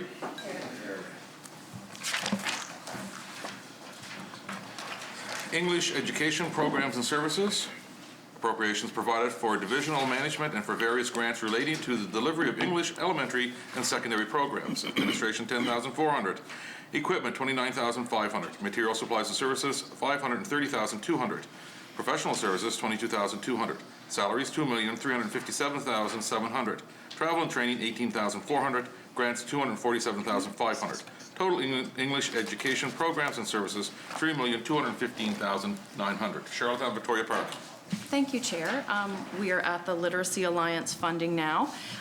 So I was really happy to see that their funding was put in place. And what I was asking yesterday, and I don't remember if you responded to this part or not, but is this funding to the Literacy Alliance something that is kind of a given every year, or do they have to ask for it every year? We actually signed a 3-year contract this year. Charlottetown Victoria Park. That is really great to hear. I'm wondering if this has anything to do with a literacy strategy. I think part of the contract is project-based, and I think the staff of the department were planning on working with the Literacy Alliance on kind of mutually beneficial literacy strategies. Charlottetown Victoria Park. Thank you, Chair. That's really good to hear. So it kind of sounds like we're at the initial stages of that. Would you be able to bring us back an update on where we are with that and what the projection is, how long that may take, and kind of what steps they're taking? Yeah, you're right. It's at the initial stages, but we can bring back any updates where they're at now.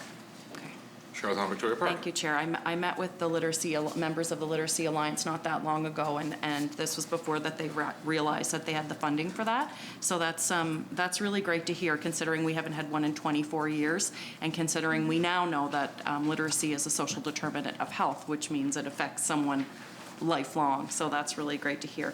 I'm wondering if what the department is doing, and I recognize this is something that the community has taken, but they're kind of at a loss of what to do now because of lack of funds. But I'm wondering what the department is doing to improve literacy skills among adults who are no longer in the education program. Is that something that the department does? Is that something that that you offer grants for or funding for? Continuing education through home college. Yeah. So we do offer grants to Holland College for continuing education.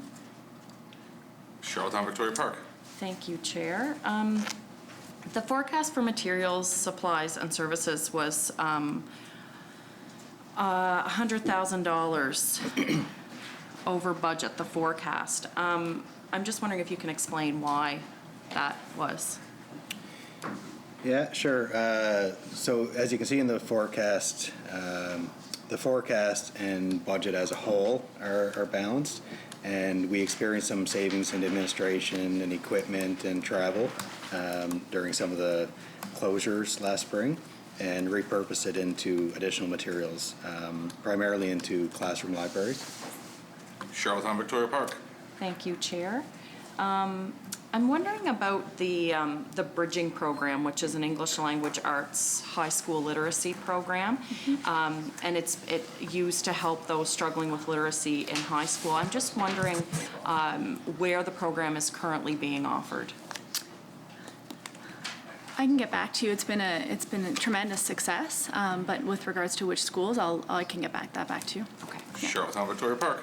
Thank you, Chair. I appreciate that. So it's being implemented province-wide this school year in grade 12, and I'm wondering if there's money in this budget for the expansion of that program. We can bring that back, thanks. Charlottetown Victoria Park. And does government publicly report the results of this program? We can bring that back. Charlottetown Victoria Park. Thank you, Chair. If not, you really should. It's something to be proud of, and I think that's something when we're doing something well, we should boast about it a little bit. And so just wondering if there's any plans to expand the bridging program from just high school literacy. You know, we're seeing such great success in grade 12. It's a shame that they only get to work with that program for such a short time. If we started it earlier, I wonder if our results would be even more amazing, leading in higher individual success for individuals, higher health, better health rates, all of those things. I'm wondering if there's any consideration of. Yeah, so in terms of the bridging program currently, so it's being implemented in grade 10, 11, and 12 in all the PSB schools. So I know you just mentioned the grade 12, but it is being offered in all those grades. Okay. Charlottetown Victoria Park. Okay, thank you, Chair. I'm wondering if there's any other new curriculum being piloted this school year.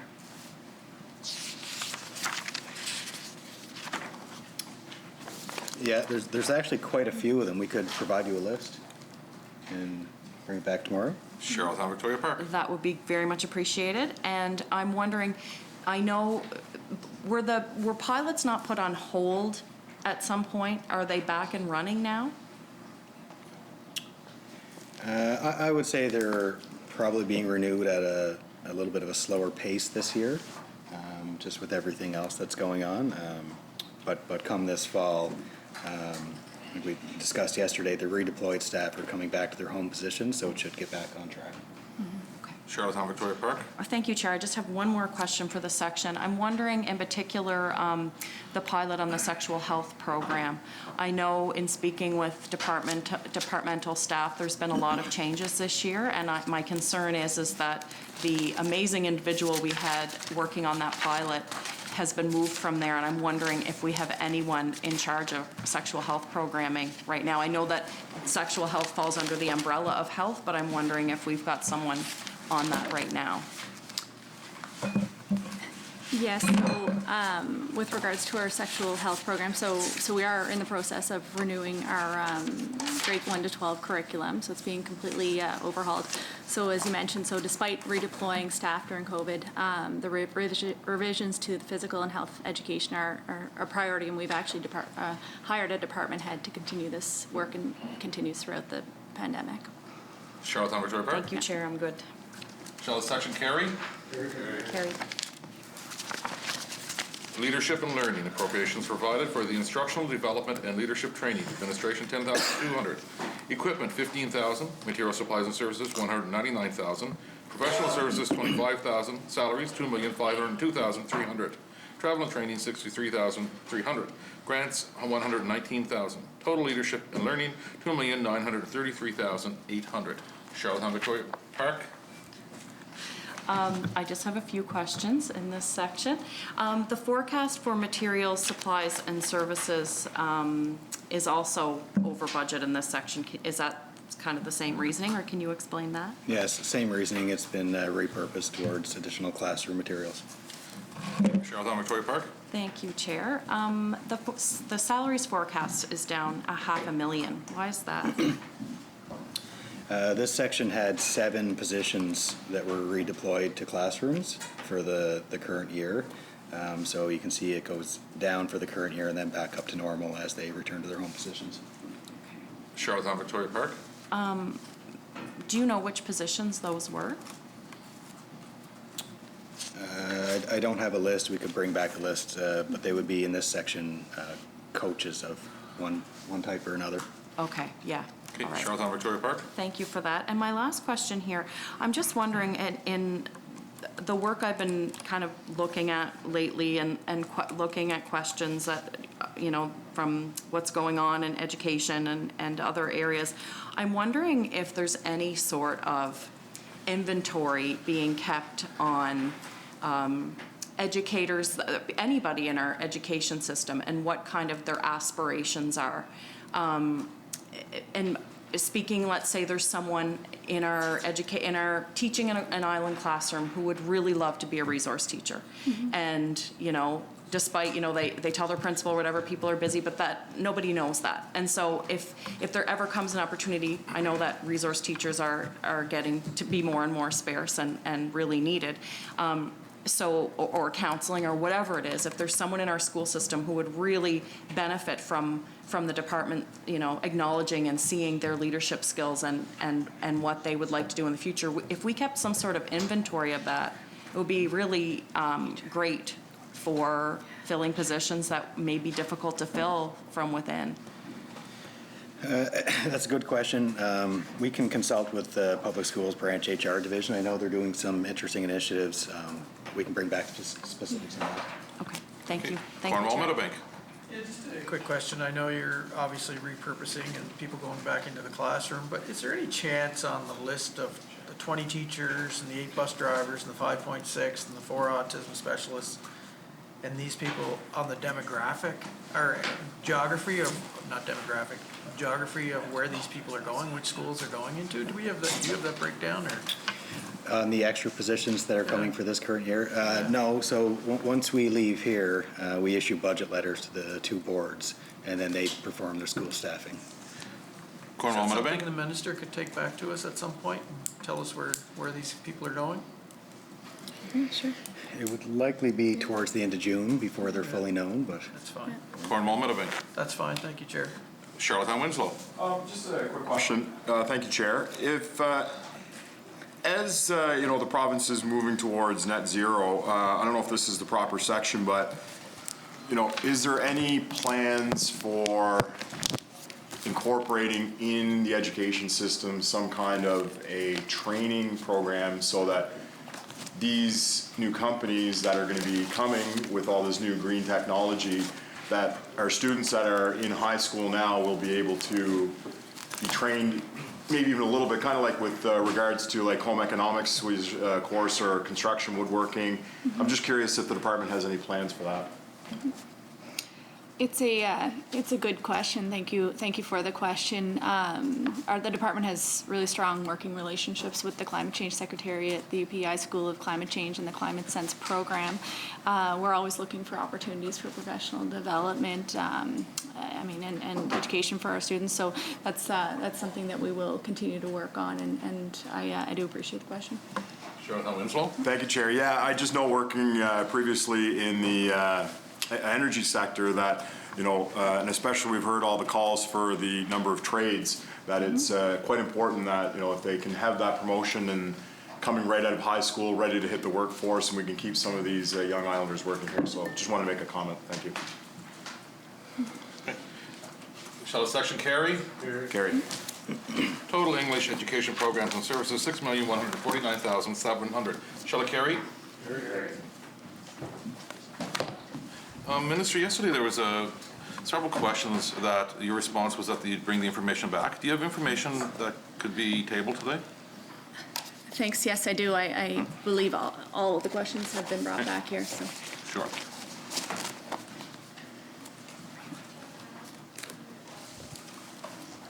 So, honorable members, we'll have them passed around, so you'll have some answers to come up with some more questions shortly. We're going to move on to page 51, French Education Programs and Services. French Education Programs and Services, appropriations provided for the development, implementation, and maintenance of all programs of study in the French first language. Early and late French immersion, core French, and the purchase of texts and materials. Appropriations are also provided for cost-shared programs under the Official Languages in Education Agreement for a variety of services to schools and educational authorities in relation to the administration of French programs. Administration, $8,700. Equipment, $27,000. Material supplies and services, $427,000. Professional services, $33,000. Salaries, $2,727,400. Travel and training, $40,000. Grants, $198,600. Total French education programs and services, $3,461,700. Cornwall Meadowbank. Just curious on the grants in this section are increasing. Let me see. No, I'm sorry. The amount spent on salaries here was $825,000 lower than allocated funding. Yeah, it would be the same as the previous section where there were staff that were redeployed for the current year. And similar to the last section, you can see we're back up to normal levels this year. Cornwall Meadowbank. So, Chris, in the English education side, it doesn't seem to be in the disparity. Is there? So we worked with the directors of both to determine which positions could be redeployed, and there was approximately $550,000 in the English and about $800,000 in the French. Cornwall Meadowbank. Okay, that's fine, Chair. Thank you. Okay. Shall the section carry? Total French education programs and services, $3,461,700. Shall it carry? Early childhood development. Early childhood development. Appropriations provided for early childhood learning, including grants for early year centers. I'll take one, please. Thank you. Child care centers, funds for the purchase of learning materials and curriculum maintenance and support. Administration, $4,600. Materials, supplies, and services, $59,100. Professional services, $60,000. Salaries, $1,503,100. Travel and training, $17,800. Grants, $26,503,600. Total early childhood development, $28,148,200. Charlottetown Meadowbank. Oh, sorry, Cornwall Meadowbank. Yeah. I think the speaker started something. Just looking at 412 increase in salaries again, is that, how many new positions does that create? That would be four additional positions. Cornwall Meadowbank. 4 positions in early childhood? What positions are they? There's 3 early year coaches and an assistant deputy minister. Cornwall Meadowbank. So they're not necessarily frontline staff then, I guess that's what I was kind of. The coaches would be for sure, especially 2 of the 3 coaches are going to be assigned to the pre-K program. Cornwall Meadowbank. So do you feel there's going to be, and I know you heard questions here earlier on an adequate bank of early childhood educators to fill these positions for your additional 300 capacity that you're presenting? The sector has indicated that they do have enough capacity for the 300, yes. Cornwall Meadowbank. So, and I know you said there were grants that went out, and have any of those been completed as far as the structural, the infrastructure? Has it been completed on any of these facilities that they can actually take in more children? Those grants were issued early in March, so they're likely not complete yet. I would suspect they'll be completed in the coming months. Cornwall Meadowbank. So, and I'll ask this again, some of these facilities have infant spaces, and it seems to be an issue, and if I can read you some of my texts that I received after raising this the other day, and it was, there's a waiting list for infant spaces. We're starting to pay subsidized pre-K to these private facilities. Are these private facilities going to turn around and say, well, I'm getting paid more to take a child pre-K, so I'm going to eliminate an infant space, possibly? Is there anything in your contract with these on this pay that would refrain from that from happening? I can speak personally regarding our center. So they are eliminating their after-school program to allow the additional spaces for the pre-K program because I think they believe that somebody in the community is able to take care of the after-school program. So I do recognize and I do appreciate your concern around infant spaces. It's certainly been something clearly that's been raised to me across the island, and we will work with the centers. I don't get the sense right now that those pre-K spaces, they will intrude sort of on the infant spaces, but we will be working with centers specifically to make sure that this isn't the case. Cornwall Meadowbank. So I guess you're making my point a little bit when you say that they're eliminating the after-school program. That's the trickle-down effect that you have concerns with. The provincially funded earlier centers, I believe, do have a requirement for infant spaces in their contract. But the private Cornwall Meadowbank. The private ones don't, I guess, Chris, is what I'm trying to get at. And if I could find that one, I'd read it to you. It kind of makes you think. Baby's been on a waiting list since I was 8 weeks pregnant at 18 establishments. I've called many, and all have said it doesn't look like she will get in 2021, even though she'll have been on the list for a year and 8 months. No one's really can give a timeline, and this is a young professional, by the way. I've had another one that said she couldn't go back to work on time. So I guess, there's all kinds of federal money coming, right? There was $4 million, I think, came through the summer that was dedicated to childcare. Yeah. The federal government is now talking about more, possibly 3.5, maybe you even know, 3.5 to 4 million more. So I guess my question would be, if you guys subsidized infant care to some of these private centers, would that help alleviate some of the pressure and maybe even increase more spaces? Because it's a lot more expensive to look after a baby, I think, than it is a 2 or 3 year old or what have you. So has there been any thought in that to subsidize infant care at some of these private centers? There's certainly been some thought around changing the ages, what's considered an infant space. I know we've had conversations at a federal level to just in regards to some of the sports available for infants. So yes, it is very much being considered. What I would recommend is that if you do want to pass along your constituents' name and contact information, the department can reach out to them and we'll work with them to try to find them a space. Cornwall Meadowbank. So how many do you know of now? Obviously you likely know, but just how many are not able to access infant care for the fall? I'd have to bring that back. Cornwall Meadowbank? So, just, in questioning on the 15 hours per week, and I'm all for this, don't get me wrong, but I'm asking questions to be a devil advocate here, to be, I guess if you're working at a minimum wage job, which we have an abundance of, and you're accessing, how do you get the kids back and forth, I guess, on the 15 hours? And I think it's just a thought, like if you're in Summerside working 60, say $18 an hour, and you can't leave your job to go to O'Larry or Tyne Valley or wherever it is and get your child, like,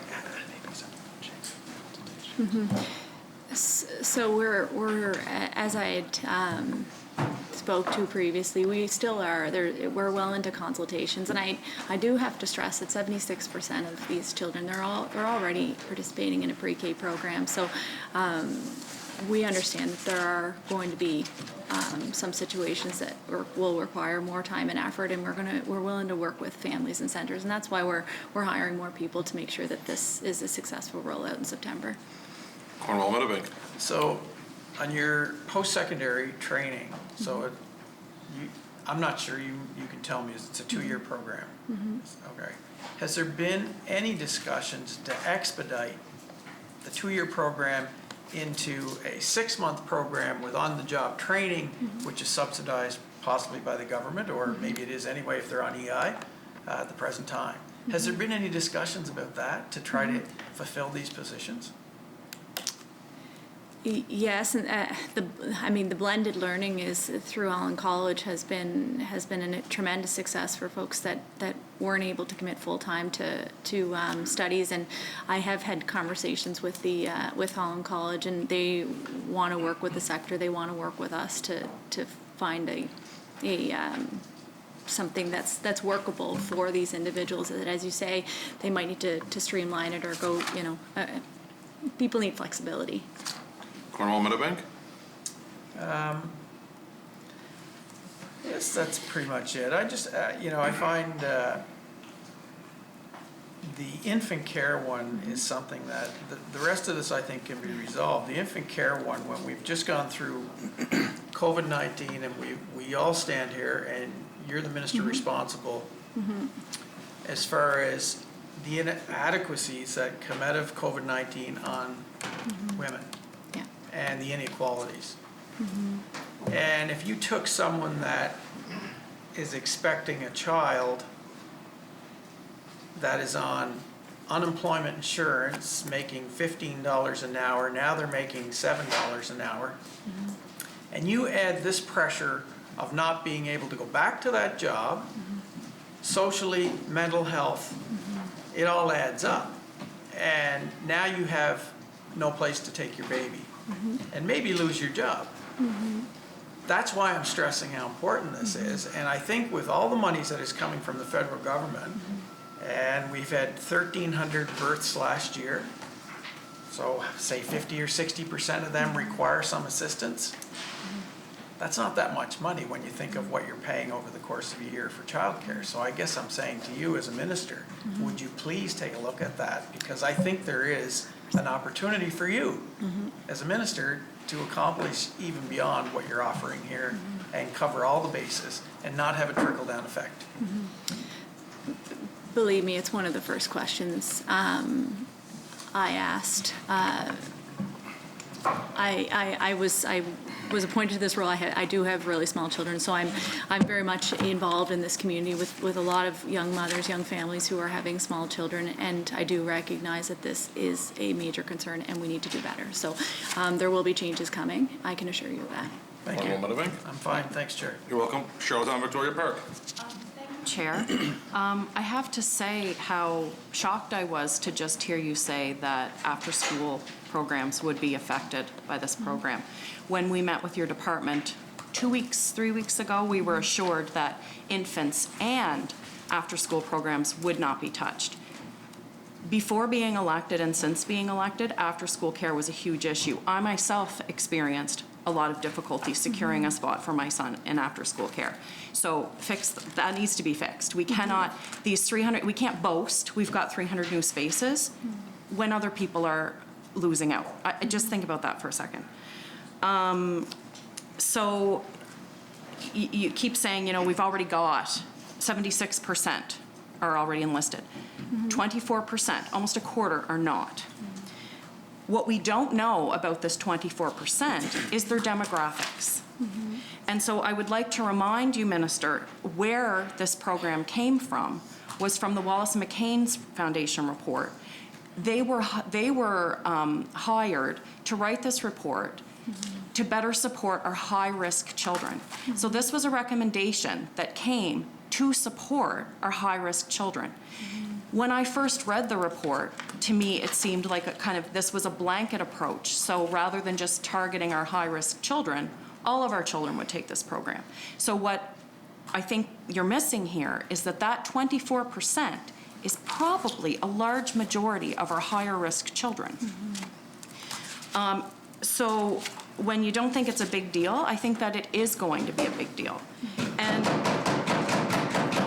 so there was an op-ed in the paper not that long ago. You were talking in the House. This was the first budget to undergo a gender-based analysis lens, and which is a fantastic start.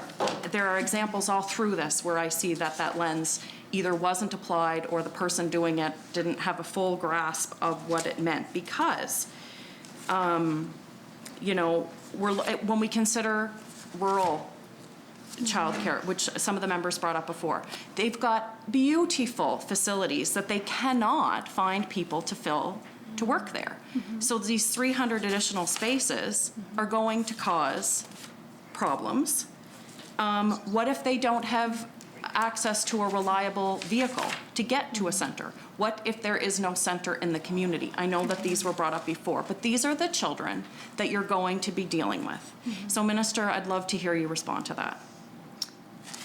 I appreciate the concerns and questions and passion brought to the subject, and I can assure you that I bring the same passion, and I'm asking the same questions to the department. We are undergoing extensive consultations, and there has been some incredible feedback come back from centers, from families, from communities, and we are working to address some of those issues. Certainly, again, a lot of the details are still going to be worked out, but we are going to be adding additional resources to this. And I agree, we need to make sure that we protect the most vulnerable, absolutely. And I do appreciate the fact that you're bringing it forward because you care so much, and as do I, and I can assure you of that. Charlottetown Victoria Park. Thank you, Chair. Getting back to salaries and training, so in here there's 4 new positions. Where would we find the money for the salary increases? Is that in a different section? That would come through in the earlier center operating grants. So in the current year, we've added $1.3 million to increase wage rates. Charlottetown Victoria Park. Thank you, Chair. Where are we going to find these early childhood educators for September? Again, the sector has indicated that they have the capacity, the ability to support the additional children. It's not that we're suggesting that this is the number we want. They've suggested to us that they have that ability, they have that capacity. There's centers who've applied for the grants, the 21 centers. They want to expand. Since I've started, I've had a number of individuals reach out who want to start centers. Will those start beginning? Will they be up and running come September? Maybe not, but come September there will be enough spaces to support the addition of for pre-K. Charlottetown Victoria Park. Spaces, yes, but bodies to take care of those children. It's the sector who've told us that yes, they will have enough bodies to support the program. Charlottetown Victoria Park. Thank you, Chair. And is that based on the raise? Because right now they can't find early childhood educators. That's what we're just saying, the members across and over here and myself, is that we've got centers who cannot find early childhood educators to work. And so are you saying then that the centers are saying, okay, once these pay increases are in place, we'll be able to recruit the people who have had to leave the field because they simply could not survive off the pay? We say we value our early childhood educators so much that they can't even afford to live off their full-time job? We are committing to increasing the wages and working on a workforce strategy to incentivize individuals to choose this as a career path, one that they can see a future in, not just for a couple of years, but for until retirement. Again, the sector, the communities have told us that they have enough capacity, have enough people to support the program. Charlottetown Victoria Park. We hear very different things. So the special needs assistance, autism support workers, and early childhood educators will all be on that pay grid for a pay raise? No, it would be the early childhood educators that are on the pay grid, and over the past 5 years, that grid's increased approximately 40%. The autism assistance and special needs assistance, we budgeted for a 50-cent an hour increase. Charlottetown Victoria Park. 50 cents an hour, that is a bit of a slap. So is the goal to raise wages so that early childhood educators are at wage parity with educational assistants in the school system? I forget which role you're in. Yes, yeah, over the next 2 to 3 years. Okay. Just wait. Charlottetown Victoria Park. Thank you, Chair. All of the communications coming from government is that this program is up and running in September. So I was I was feeling a great deal of stress, as were everyone I was talking to, because they were freaking out because they didn't know, is it going to be a go for September? Do I register my child? So this is kind of a suggestion, is that when communications is going out about this, that it is a 2-year rollout. So that people aren't expecting that there's a full program running in September, because I mean, there's no way that we're going to have all this running by this September. And so I was thinking a 3-year rollout made sense. So when I heard from the department it was a 2-year rollout, I was happy to hear that, but that should be communicated to people. That shouldn't be something that I get the privilege of hearing because I got to have a meeting with the department. No, that's excellent feedback, and we're encouraging families to sign up now to register their children on the registry, so the department has a better understanding of our numbers for September. Charlottetown Victoria Park. Thank you, Chair. One of the things that I've been hearing basically since I got elected, and since we just keep hearing this pre-K program was coming before and it never did, that people were encouraged by the department to contact their individual centers. But the individual centers had no idea how to answer their question, and so it left people hanging. And on the consultation the other night, they were kind of doing the same thing. So in terms of contact your center, I'm not sure if that was kind of their way of saying this isn't the time or space to deal with this, but that puts a whole lot of extra pressure and stress on both the center and the parents, so FYI.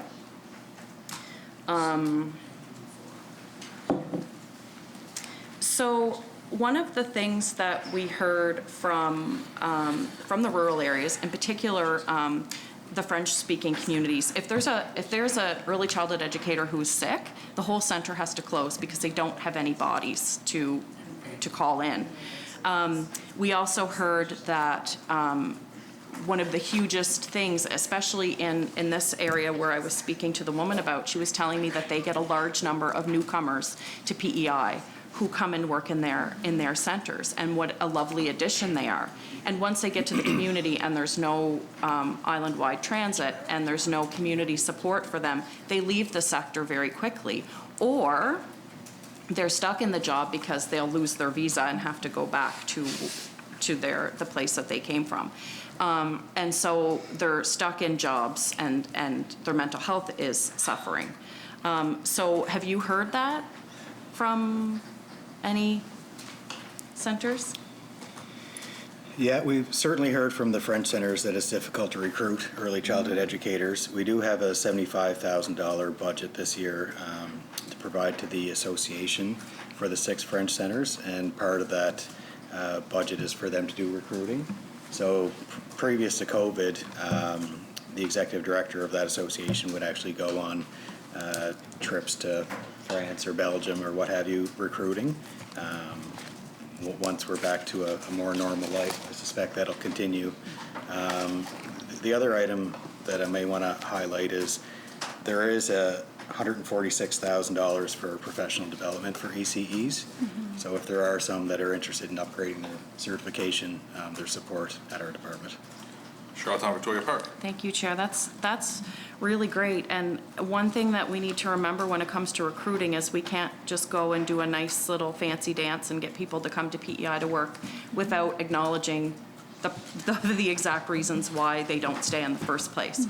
And Minister, as Minister responsible for the status of women, how many issues have you heard could be not fully resolved, but would be pretty well along the route to resolution if we had island-wide transit?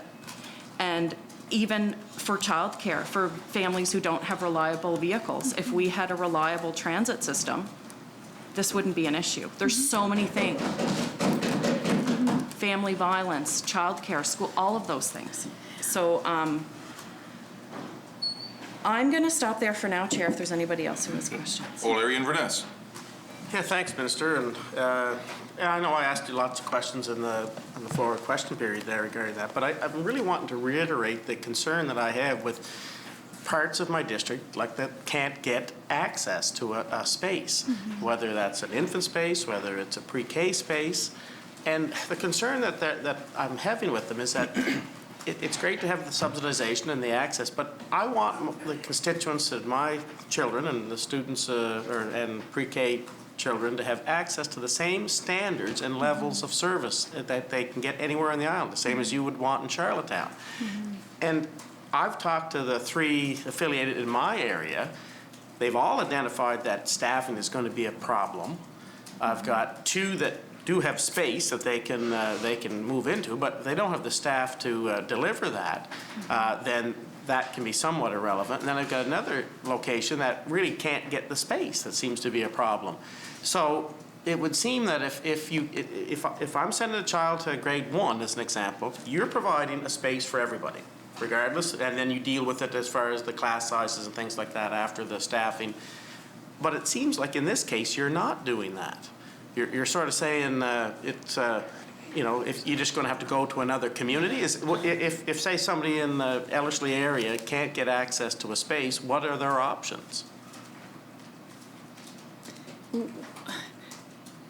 I do appreciate the members' concerns, and I'd be happy to speak to the center as well that is having the concern. So you had mentioned that 2 do have additional capacity, and then the other, two places have space, and one does not have space to take any more children.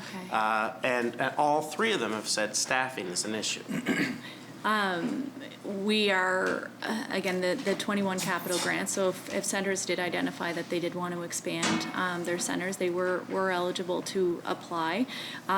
Those that have come forward who'd like to become designated, we are working with them currently, so we will be designating additional 8 spaces. I can look into the details regarding the one center that you have the most concerns with, and I can get back to you on that. O'Leary Inverness. But that still doesn't deal with my issue about standardization and universality. Those are the 2 factors. Like I said, if you can't have the staffing complement that have the training and competencies to deliver the curriculum in a pre-K format, then what's the option? I mean, are you looking at saying that it's going to be like, it's sort of like, I keep saying, is the janitor going to be doing rectal exams? I mean, who does these types of services in healthcare? You know, you've got to be able to find people that provide that level of service. The same thing. I want to see a student that's in a pre-K program in all 3 of the facilities that are in my riding that the curriculum and the services are going to be identically the same, and the curriculum and they're getting the same level. You can't water down. Are you planning on watering the level of service down to some facilities? No, the standardization comes through the provincially funded earlier centers, and like the minister said, we're adding 8 of those this year. We added, I believe, 4 or 5 last year as well, and that's where you get your standardized level of, you know, there's a certain amount of certified staff that are required and certain expectations in their contract to meet. O'Leary and Vanessa. But therein lies my problem. So what happens if a place does not have the certified staff to deliver it? You know, that, like I said, you can't have somebody that's was working in the kitchen delivering the curriculum.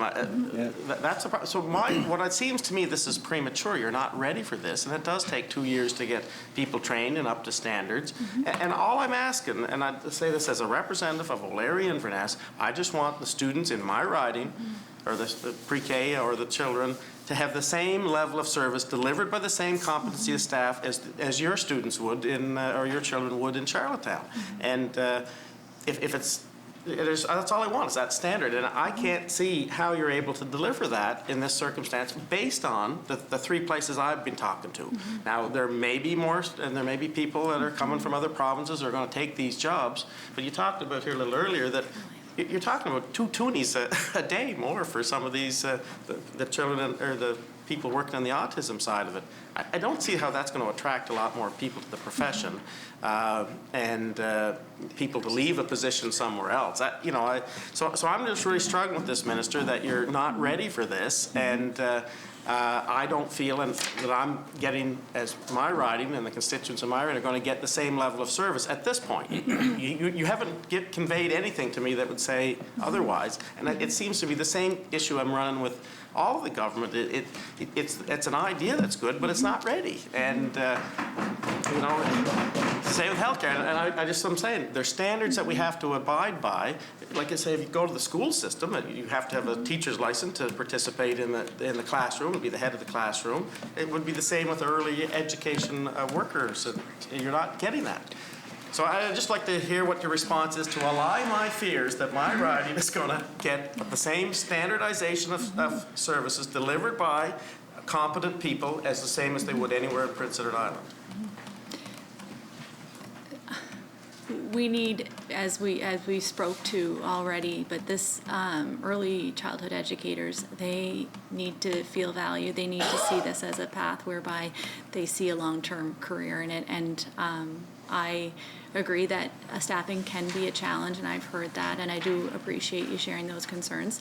One of my priorities is ensuring that we move forward with a strong workforce strategy, and we are going to be hiring a very, very strong ADM to support that work, and that'll be one of their key focus areas. Also, our 2 additional coaches to support the centers as well.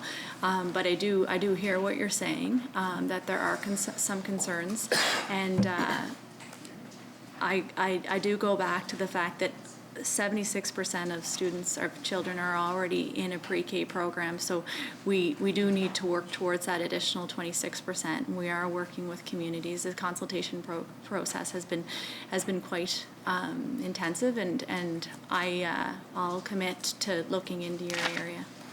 O'Leary and Vanessa. So, but you can see when you say even, like say 24% that don't have access. Can you imagine if we said that to the Ellerslie Elementary School or the O'Leary Elementary School, that, well, 24% of kids don't have a classroom space? I mean, it would be unheard of that we'd even think about that. But you've developed a program, a pre-K program, that you want to have that standardized, that it's good quality early learning, and you're saying you want it to be delivered by competent people. How are you going to do that in 5 months? I mean, it just seems like it's a very unrealistic expectation here. And like I said before, I think it's a good concept, a good thing. But I'm just not comfortable that my constituents and what they're telling me. I mean, I'm getting families reaching out to me that they either can't get a childcare space for an infant, they can't expect to drive to Summerside and drop a child off and then come back to work in, say, the area that I represent, and there's no spaces. And like I say, beyond the space part, then there's the issue of staffing. So look, I appreciate the dilemma you're in, Minister. I really do. But you're going to have to come up with some solution in 5 months on this, or all us in opposition are going to be out there, screaming from the rooftops that our constituents aren't being represented fairly. So whether that plan is to delay it, whether it's to do it properly, I leave that to the minister and government to decide. But as an MLA for representing the right, I'm not very comfortable with this, and I don't think you got enough budget in here to solve this problem and struggle with what we're trying to do here. So Chair, thanks for the opportunity to kind of rant a little bit and vent a bit, but unless the minister has something else she wants, she's showing me empathy. I appreciate that, but I just don't see a solution in empathy at this point in time for my constituents. You're welcome. I've become accustomed to your rants. Cornwall Meadowbank. Yeah, just on the home daycare, so remote rural areas that have someone has a daycare in their home, and they're charging possibly more than government is right now, or will be, for the subsidy. So they're going to have to drop their rates to compete, and they're going to lose pre-K people from what their intake is. But we certainly need, if it's in Priest Pond, you certainly need a daycare. So is government subsidizing those home daycares in any way? Quality enhancement grants. Yeah, do you mean on the pre-K side or just? Just in general, because they're going to lose their pre-K, I would assume, if they're being subsidized in Surrey and they live in Priest Pond. They're going to drop them in Surrey because you're paying for it. They're charging maybe $5 more. They're in a remote area. They're going to lose those pre-Ks, and they're going to have to drop their rates. So are they going to stay? Is it going to be worth their stay in business? I think, Minister, you and I both received an email on this, and the difference was $19,000 based on what they showed us, and $26,000 on income.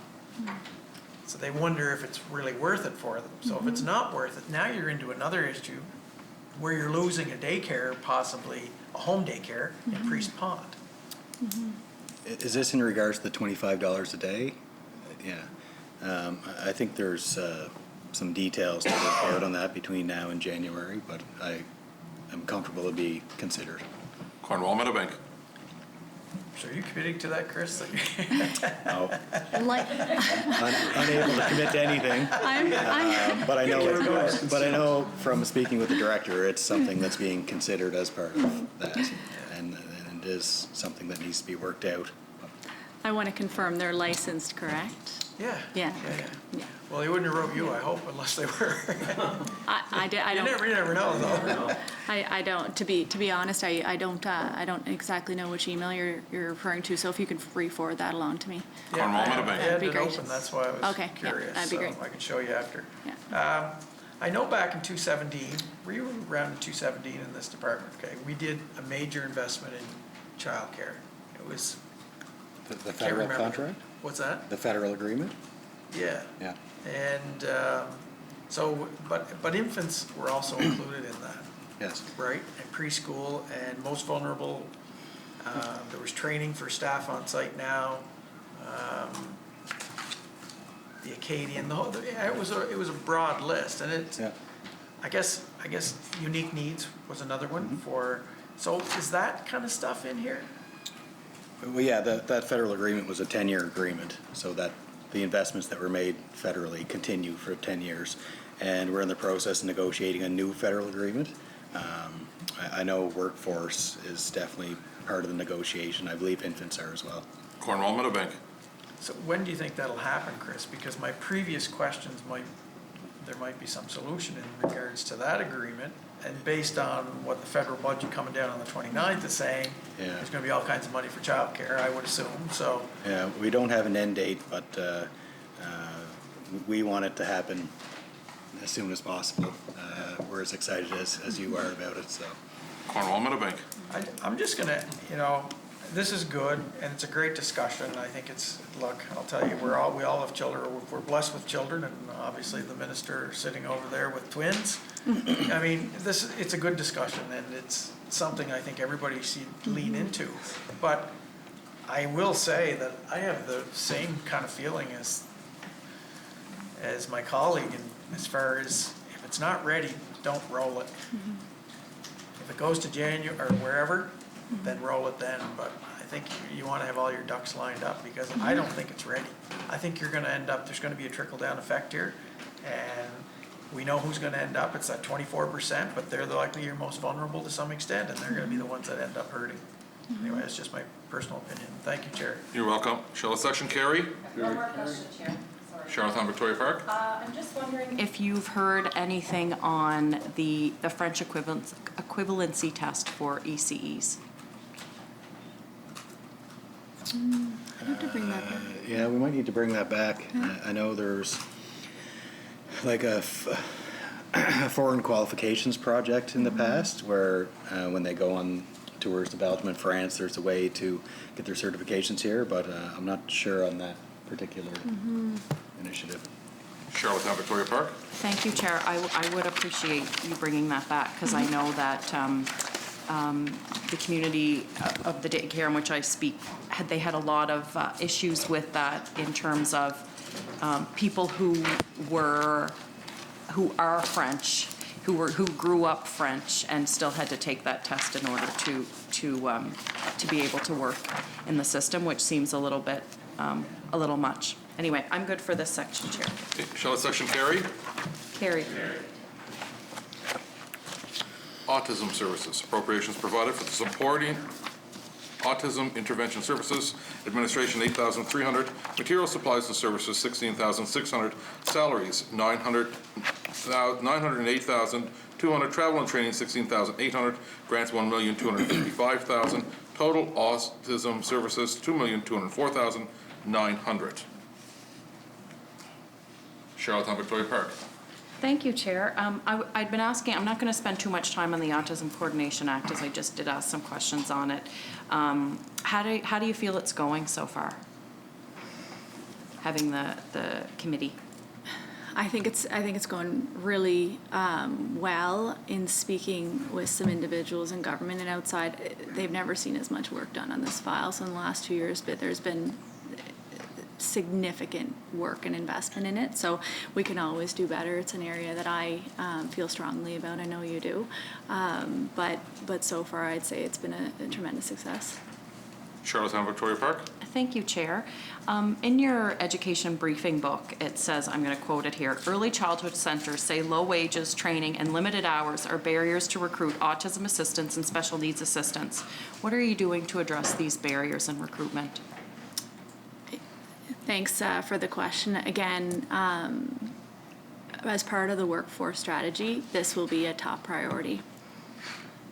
Charlottetown Victoria Park. Thank you, Chair. With the special needs assistants, last year, I had a center owner come in with a few parents who all required special needs assistance, and they were told, sorry, there's no money left in the budget. I brought that to the former minister, and I'm not sure if there was something changed. They ended up getting their special needs assistance. I'm wondering if there's been a change in the way we fund special needs assistance for centers. Yeah, it's the first time, I might let Chris speak more to this, but it is the first time there isn't a wait list for special needs assisted funding. Yeah. There was $312,000 added to the special needs assistant grants budget, which was fantastic and enabled us to get the wait list down to 0. Charlottetown Victoria Park. That's really, really great. And is that something, because I know that this is a demand that's in flux. You know, some years it's going to be a lot smaller, some years it's going to be a lot bigger. So let's say next year there was a huge influx and we needed more funds. I would suggest that this be one of those areas where no child is left behind, that we actually stand behind that motto, because those children need it, obviously. So that's fantastic that that's there, and hopefully it will take care of the problem. But is that something that, if there is more of an influx, is that something that you will look at? Absolutely, it'll be a priority for me, and I'll work with my colleague, the Minister of Finance, on that. Charlottetown Victoria Park. Thank you, Chair. So oftentimes, so are autism assistant wages included on the, I already asked that. They're not included in the provincial wage grid. So is there any plan to keep them raising up as well? I mean, 50 cents is, I mean, it's 50 cents, but I mean, in the big scheme of things, it's kind of irrelevant. So is there a plan to increase their wages as well? Yeah, initially the 50 cents is going to be provided. The other thing we're looking at is potentially, so some of the assistants are certified, some of them are not. So one of the things that we've talked about at the department with regards to the federal agreement workforce strategy is putting the ones that are certified potentially on the wage grid. Hey, that was my next question. Potentially.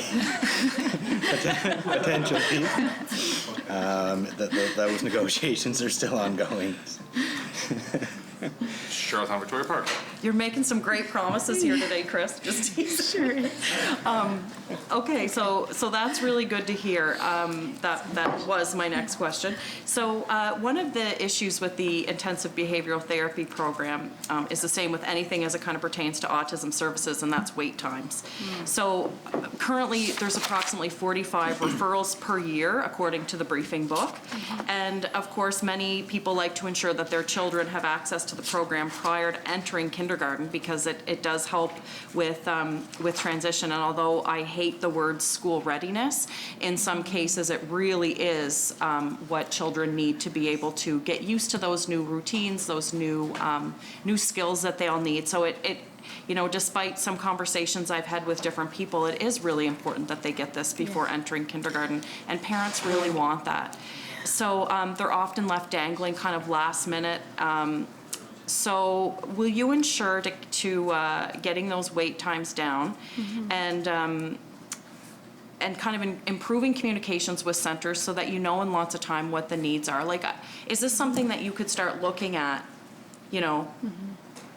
when the ask comes in, looking at when does this child go to kindergarten and ensuring that they get at least a solid good 6 months in this program? Will you commit to that? Yes, I will, and I can give you some statistics as to where we currently stand. So as at February this year, there were 17 children currently on the IBI wait list.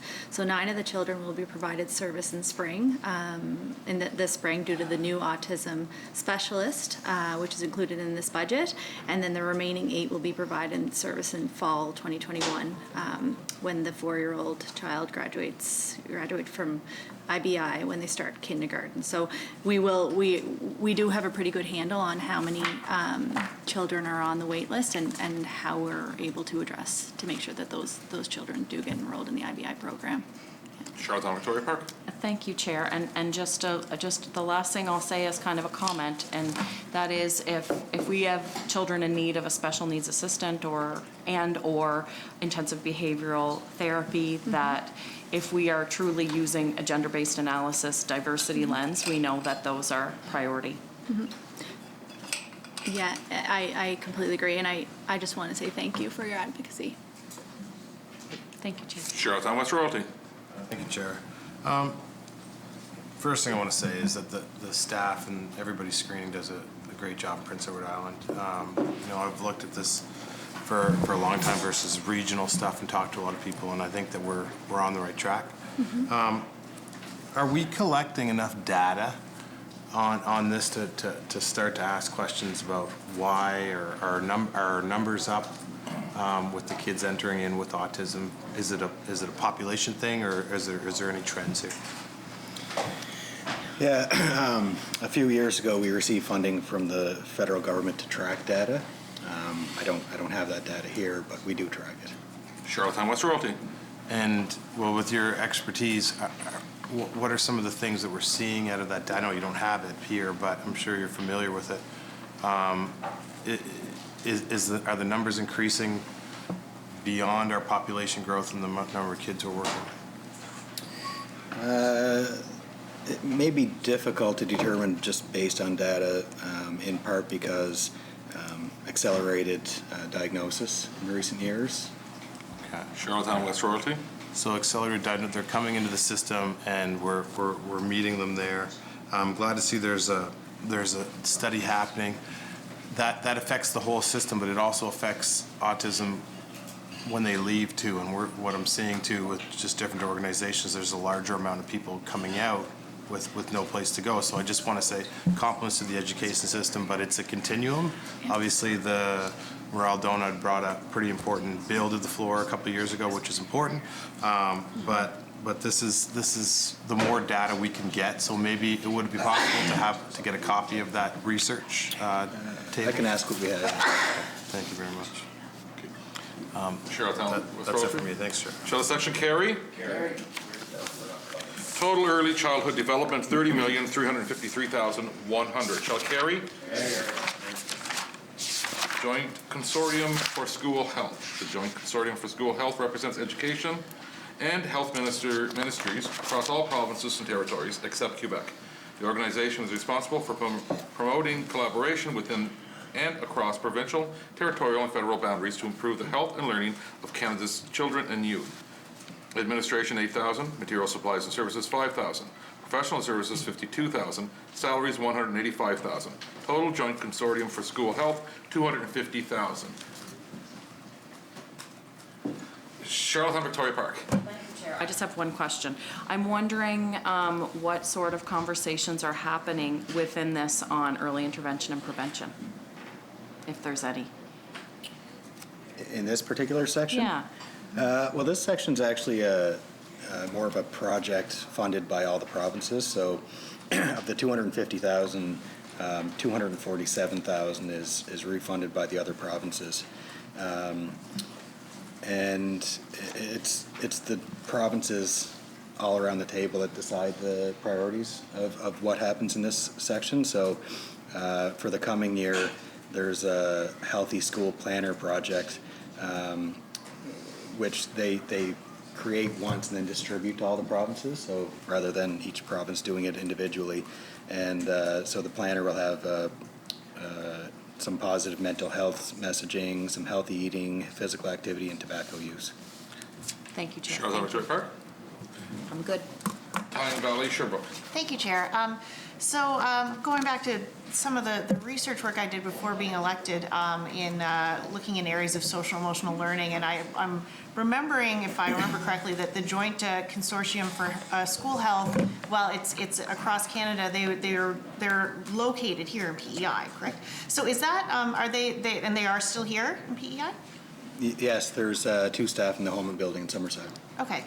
Tyne Valley Sherbrooke. So I've always wondered, has there ever been any discussion about, what additional sort of benefits that, we might, glean from having them? It's an incredible resource. They're doing, fantastic work at a federal, level, from having them housed here. Because I think the way it works, and I could be wrong about this, but they're not here forever. We have them for a certain amount of time, and then it might be relocated to another part of Canada.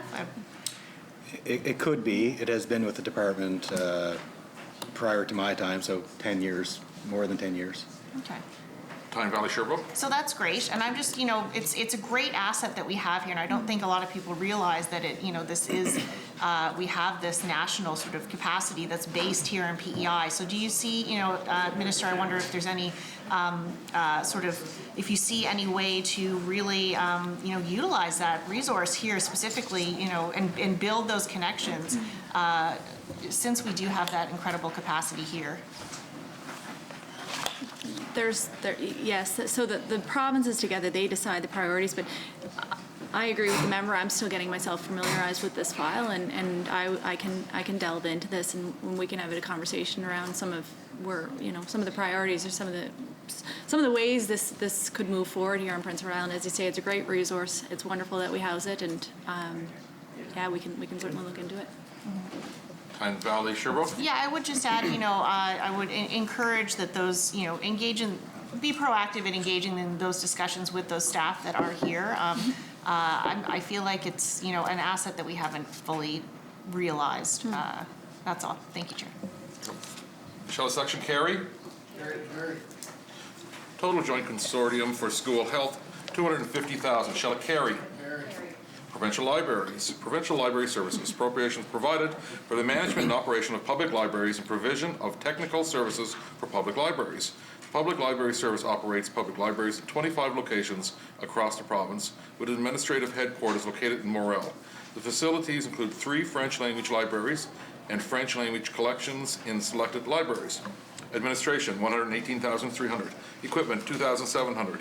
Material supplies and services, $295,100. Professional services, $22,000. Salaries, $2,682,400. Travel and training, $10,600. Grants, $6,500. Total public libraries, $3,137,600. Charlottetown Victoria Park.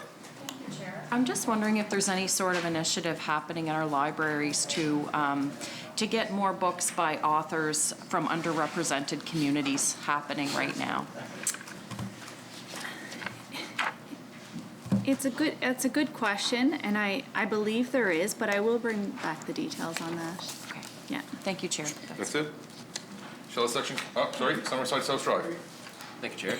I'm just wondering if, I go to my public library fairly frequently, and there's some great new programs. You can get telescopes and musical instruments, all kinds of things. I'm just wondering if you have any new initiatives for public libraries planned in this upcoming year.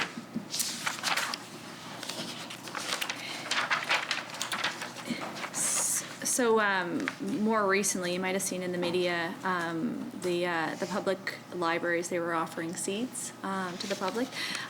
Certainly,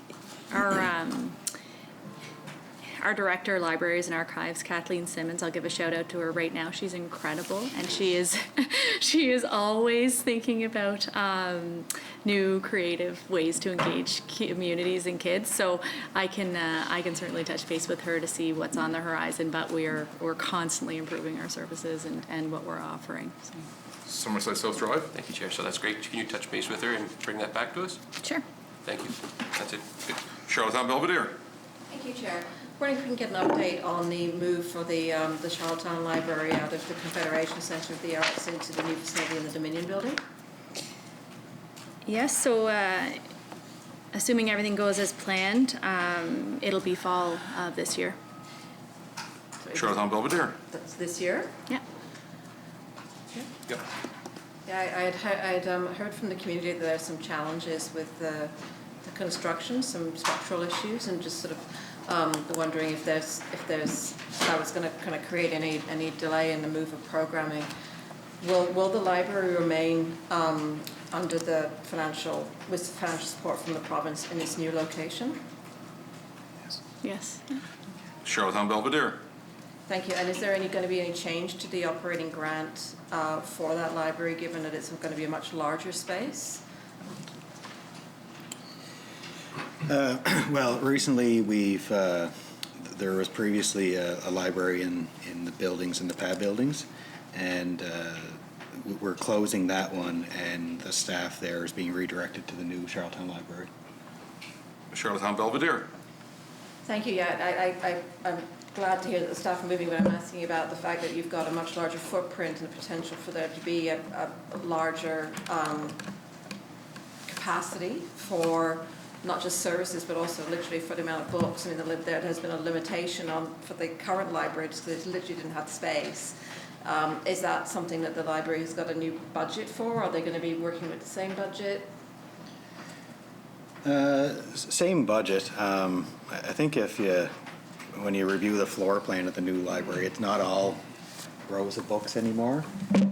So there may not be additional books, especially considering audiobooks and other things like that are becoming more popular. Charlottetown Belvedere. Okay, so you're just expecting the new space will be kind of operating under the same envelope in the past? Yeah, we have a annual $300,000 material supplies and services. That would be the book budget, basically. Charlottetown Belvedere. Thank you, but that annual budget is for all the libraries, not just for the one in Charlottetown. So there's 26 libraries, yes. Right? Yeah. Yep, that's right. Yeah. Okay. No, I appreciate it that there's been a lot of talk from downtown Charlottetown Inc. and then something about how the move of the library provides for a really new anchor space in downtown Charlottetown, which is really important to the continuation of that the look and the feel and the environment of Charlottetown as the hub. So I'm somewhat surprised that there isn't a greater investment to assist with that. Is the money coming from somewhere else to support the additional costs that come with setting a new space up? Or is that reflected in the capital budget? The actual construction? No, I mean, when you create a new space, there's obviously construction, but the fit up and the things that go into making that new space function have a cost. Yeah. So that, you know, whether that be artwork or furnishings or things which are not usually considered capital expenditures because they don't have an asset value. So I'm just wondering why you've got a budget which is the same for something which is really fundamentally a new space. If there is a need, I'll certainly work with the Minister of Finance to address it. Charlottetown Belvedere. Thank you. I would appreciate that. I just know right now is a really hard time to raise money in the community. So I'm concerned that this may end up, there may be a surprise expectation that there's money that's required for this that's going to come from somewhere if it's not in the plan. I have to admit I haven't had a recent update from Downtown Charlottetown Inc. So, but perhaps yes, if the minister would be able to get that from the department in terms of how that all the T's are crossed on that, I would really appreciate it. Thank you, Chair. You're welcome. Shall a section carry? Total provincial libraries, $3,137,600. Shall it carry? Public Archives and Records Office. Appropriations provided for archives and records management services under the requirements of the Archives and Records Act. Administration, $6,900. Equipment, $244,000. Material supplies and services, $11,400. Professional and contract services, $3,000. Salaries, $1,484,400. Travel and training, $9,400. Total Public Archives and Records Office, $1,759,100. Charlottetown Victoria Park. Thank you, Chair. I'm wondering if you can explain the jump on the equipment line. Yes, sure. We're investing in an electronic database management system this coming year. Charlottetown Victoria Park. Can you repeat that, please? An electronic database management system for records. Charlottetown Victoria Park. That's not the same one then, like Trevelac and... No, this is a record system. Oh my gosh, yes. Yeah, okay, thank you. Okay. Charlottetown Victoria Park. Thank you, Chair. And I'm wondering what progress the government has made towards recommendations on the Special Committee of Government Records Retention. Sorry, can you repeat that? I'm just wondering what progress the department has made towards recommendations of the Special Committee on Records Retention. Like how many staff have been trained? Yeah. So we are preparing our response to the committee, and it is almost ready to go. We have a new plan is currently being created for the 2021-2023 timeline, and that should be presented fairly soon as well. Certainly in terms of training, I know all of during one of the PD days for teachers, all of the teachers were trained. Let's look. I can get back to you with all the numbers, but there has been some significant progress in regards to how many have been trained on RIM. Charlottetown Victoria Park. Thank you, Chair. That's good. Shall a section carry? Sorry, Summerside South Drive. I'm not exactly sure where to ask this question at here, so forgive me, Chair, if this is out of order. But in Summerside, we have the Department of Education that lies there. Is that every single one of these departments that we're going through here that is in Summerside? Every single section here? Yeah. It would depend. Like, for example, this section, we do have a record center in Summerside Park, but we also have one at the Royalty spread out building. Yeah. Summerside South Drive. So would part of this be in that Summerside location? There are staff in this section that work at the Summerside Park Record Center, yes. Oh, I'm sorry. I'm thinking of the downtown section in the Holman building is the location I'm thinking of. No, we don't keep the records at the Holman building. Okay. Which parts of this would that fall under? The Holman building? Yes. They'd be spread out primarily in the curriculum sections, early childhood, corporate finance, payroll. Okay, so Chair, would it be appropriate to ask a question in general since this covers so many departments? It's about the location itself for the Department of Education. Go ahead. So I'm just I've been contacted by several constituents who are concerned that there's a lot of storefront that's used up by the Department of Education, and Department of Education is very welcome in downtown core of Summerside. But I've also been speaking with Summerside Area Development Corporation that manages the building, and there's about 5,000 square feet of available space elsewhere in the building. And I'm wondering, has there ever been a discussion about moving any of those offices at the storefront level to encourage some more downtown shops and boutiques? Has that ever been on the agenda for the Department of Education? I appreciate you had sent me an email regarding this, and I know my colleague it was going to follow up with you regarding his involvement with the Summerside Area Development Corporation. So certainly it's something we can look into. At this point, it would be fairly costly to move all those offices. Yeah. But we could look into it. It would be costly, and we have the entire first floor, whereas I know up in the second and third floor, there's not an entire floor that's empty. Mm-hmm. So I'm not sure. I have an intervention from the Minister of Economic Growth, Tourism and Culture. Thank you, Chair. Sorry, Honourable Member, I should have gave you an update there a couple days ago. So I did check into that after I did see your email, and there's no space available at this time. There is a company looking to move in there that will be bringing jobs into Summerside. So my department is working with them right now. So at this time, that's on hold. Summerside South Drive. Shall the section carry? Carry. Total Public Archives and Records Office, $1,759,100. Shall it carry? Carry. Post-secondary and continuing education, general appropriations provided for post-secondary coordination, the regulation of private training businesses, and the administration of the division. Administration, $23,600. Equipment, $900. Materials, supplies, and services, $24,800. Professional services, $310,100. Salaries, $876,100. Travel and training, $7,500. Total general, $1,243,000. Charlottetown Victoria Park. Thank you, Chair.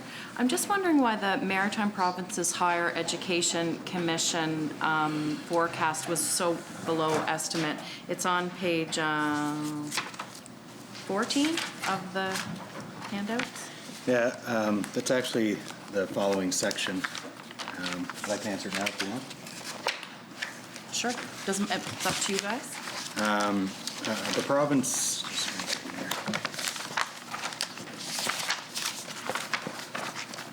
is part of a regional transfer agreement with the other maritime provinces.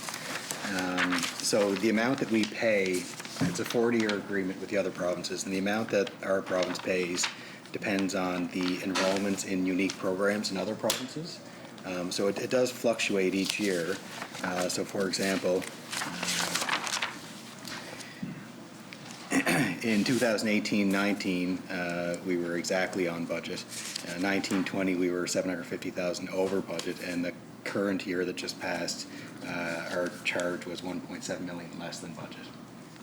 Charlottetown Victoria Park. Thank you, Chair. I'm wondering if my other questions might be in the wrong section as well.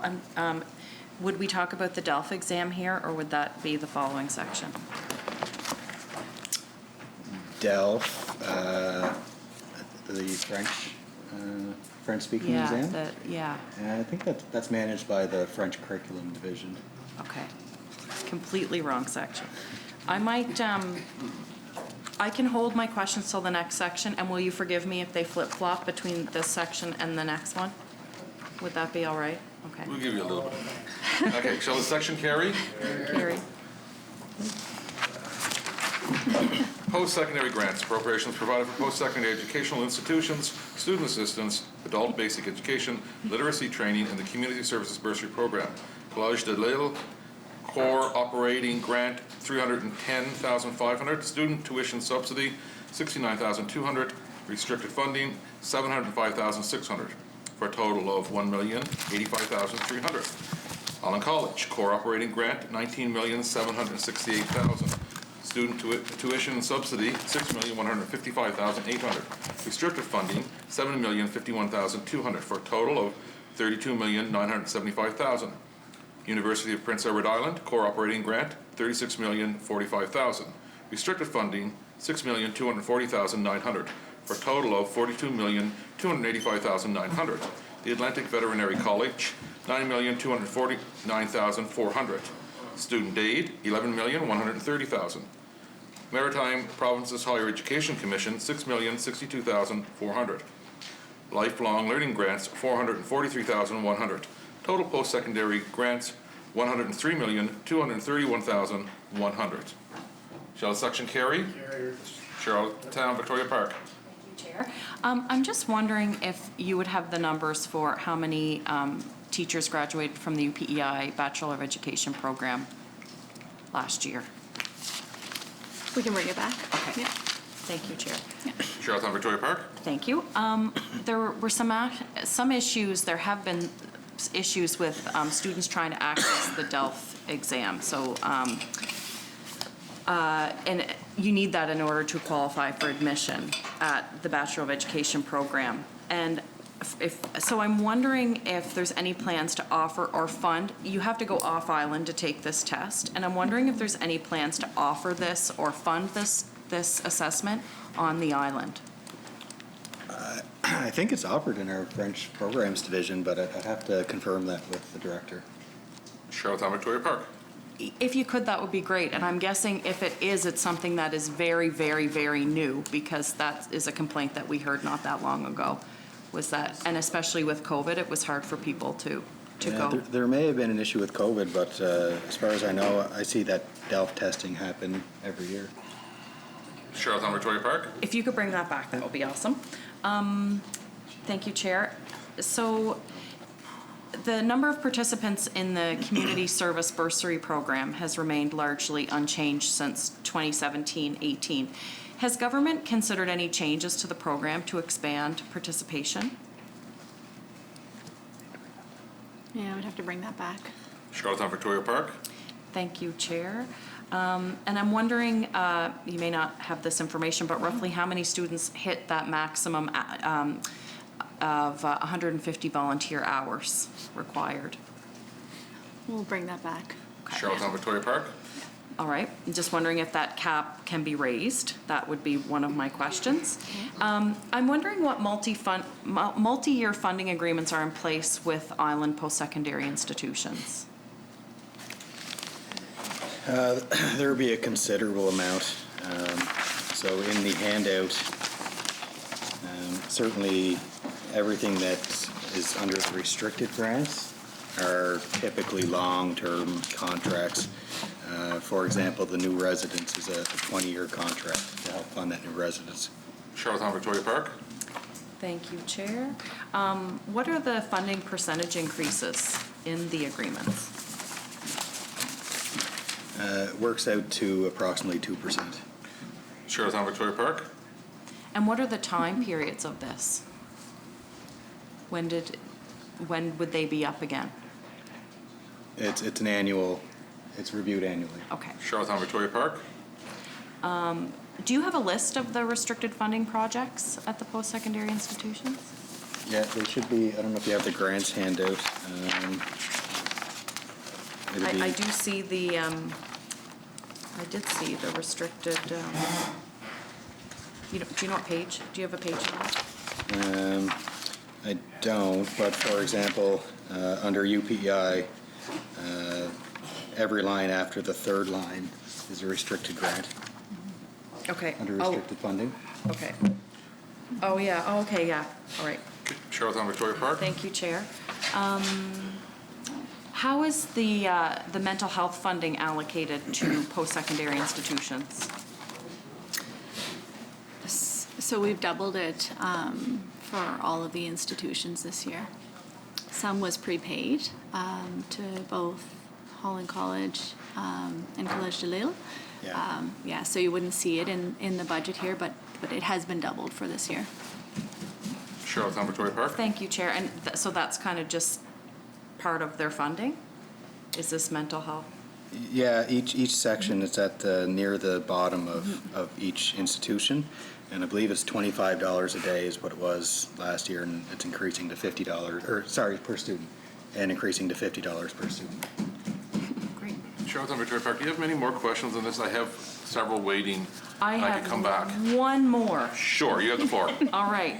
How many students, do you have a sense of how many students access that funding? No, yeah, we'd have to take that back. We'd have to. Thank you, Chair. And I can put you back on the list if you wish. Leader of the third party. Why is the restricted funding increase at UPEI and not the other two institutions?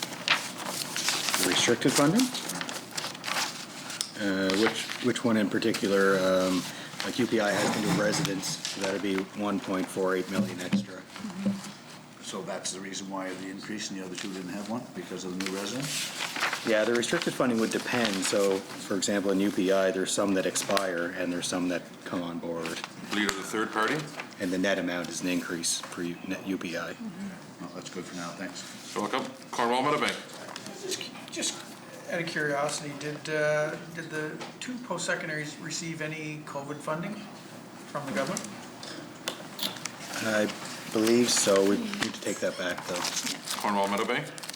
And did they receive any funding, maybe from federal government or provincial government, I guess, in regards to online learning? You know? I don't believe so, but I'd have to confirm that. That's fine, thank you. You're welcome. Tyne Valley Sherbrooke. Thank you, Chair. I'm not sure if this is in this section or this is the right time to ask it, but I don't want to miss the opportunity. So there was a mention of government working with the UPEI Faculty of Nursing to increase the number of seats at the UPEI nursing program. So is there any additional funding in this section to reflect that initiative? I don't believe it's in our department. It might be in health. Maybe? Tyne Valley Sherbrooke? Yeah, I do think that's possible, but I wanted to ask here just in case, because if this is the chance. I also do want to highlight, and I'm not sure exactly what role the Department of Education would have directly in this, but there's a step that I think we need to make sure we can't skip, and it's not really been identified yet. It's not a matter of government working directly with the Faculty of Nursing to fund additional seats. There's an extra step at the university, so the Faculty of Nursing actually has to put in a proposal fully costed to Senate at UPEI, and they have to approve it. So I don't know where that if that exists in the Department of Health yet or not, or if it's nowhere in this budget yet, but I will highlight it now that there needs to be initial funding to the Faculty of Nursing so they can create that proposal that can go to Senate to even start this process. So just going to flag that. Great, thank you. Summerside South Drive. Thank you, Chair. There are a lot of islanders who work in the fossil fuel industry and travel back and forth. And PEI has set zero GHG emissions goals, targets, and that's going to, and other jurisdictions are doing the same or similar. So is there a plan associated funding intended to help train these workers as the world moves in a direction that will likely displace many of them from their jobs? So we are, we have already rolled out in our French schools a school to work transition program, but we're going to be enhancing that, so it'll be a key focus in our high schools to support individuals as they look at their career options, and I do look forward to working with my colleague, the Minister of Environment here on some ways in which we can work with students to encourage them to get involved. Summerside South Drive. Thank you, Chair. So I wasn't thinking more so of high school students. I think of people working out in the industry right now that would be far beyond high school and coming back and requiring some training to get into perhaps the clean energy boom that we're planning here through the other departments. Would that fall under, if something was in place, would we see that under lifelong learning grants? Is that the kind of section we'd see that in? There's currently there's no money allocated in our budget, but I would certainly, if one of my colleagues want to interject with regards to their budget, they certainly can, or whenever you get to their budget with the Minister of Environment's budget, you can ask those questions. We're actually going to change over now to opposition time, so I'll get you to adjourn the debate.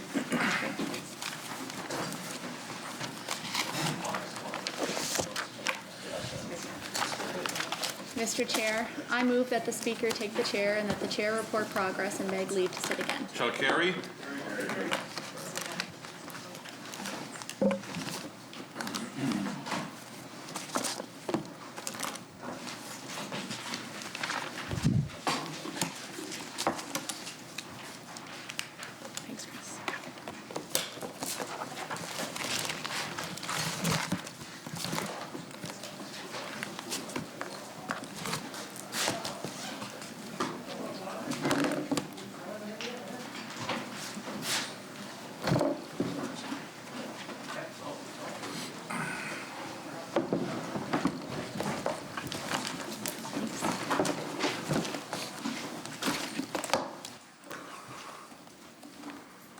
Mr. Speaker, as Chair of the Committee of the Whole House, having under consideration the grant of supply to Her Majesty, I beg leave to report that the committee has made some progress and begs leave to sit again.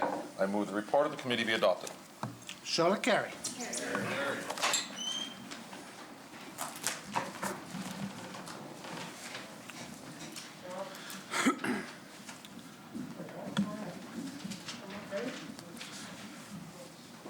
The honourable member from Mermaid Stratford, the opposition House Leader. Thank you, Mr. Speaker. Mr. Speaker, I move, seconded by the member from Charlottetown Belvedere, that the 26th order of the day be now read. Shall it carry? Carry.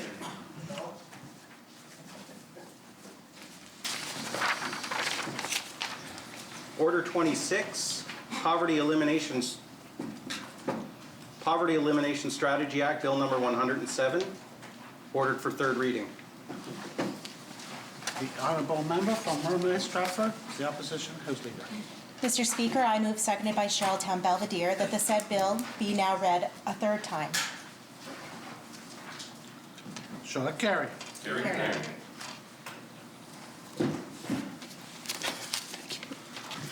Bill number 107, Poverty Elimination Strategy Act, read a third time. The honourable member from Mermaid Stratford, the opposition House Leader. Mr. Speaker, I move, seconded by Charlottetown Belvedere, that this said bill do now pass.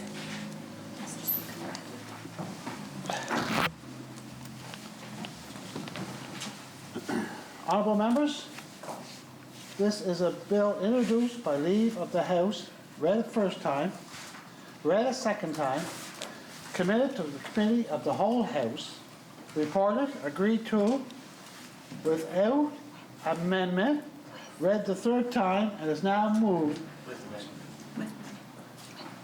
Oh, was it with amendment? With amendment, read a third time, and is now moved that the bill do not pass. All those in favor say yea. Yay. Contrary, nay. Honourable members, bill is passed.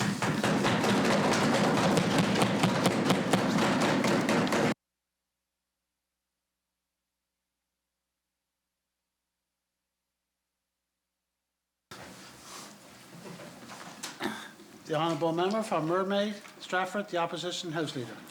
Mr. Speaker, I move, seconded by Tyne Valley Sherbrooke, that the 24th order of the day be now read. Shall it carry? Carry. Order 24, an act to amend the Health Services Act, Bill number 106, in committee. The honourable member from Mermaid Stratford, the opposition House Leader. Mr. Speaker, I move, seconded by Tyne Valley Sherbrooke, that this House do now resolve itself into the Committee of the Whole House to take into consideration the said bill. Shall it carry?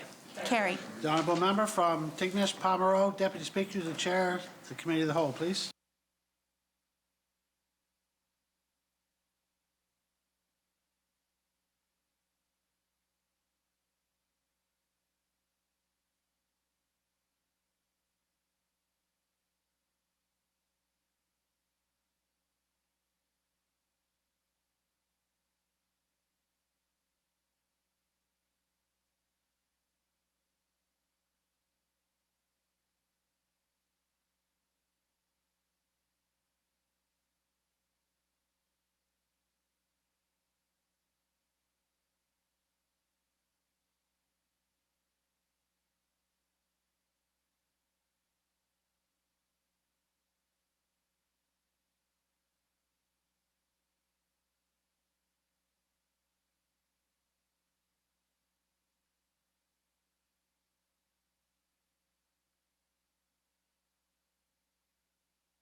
Now, in a committee of the whole House to take into consideration the bill to be entitled an act to amend the Health Services Act. And the request has been made to bring a stranger onto the floor. Shall it be granted? Granted.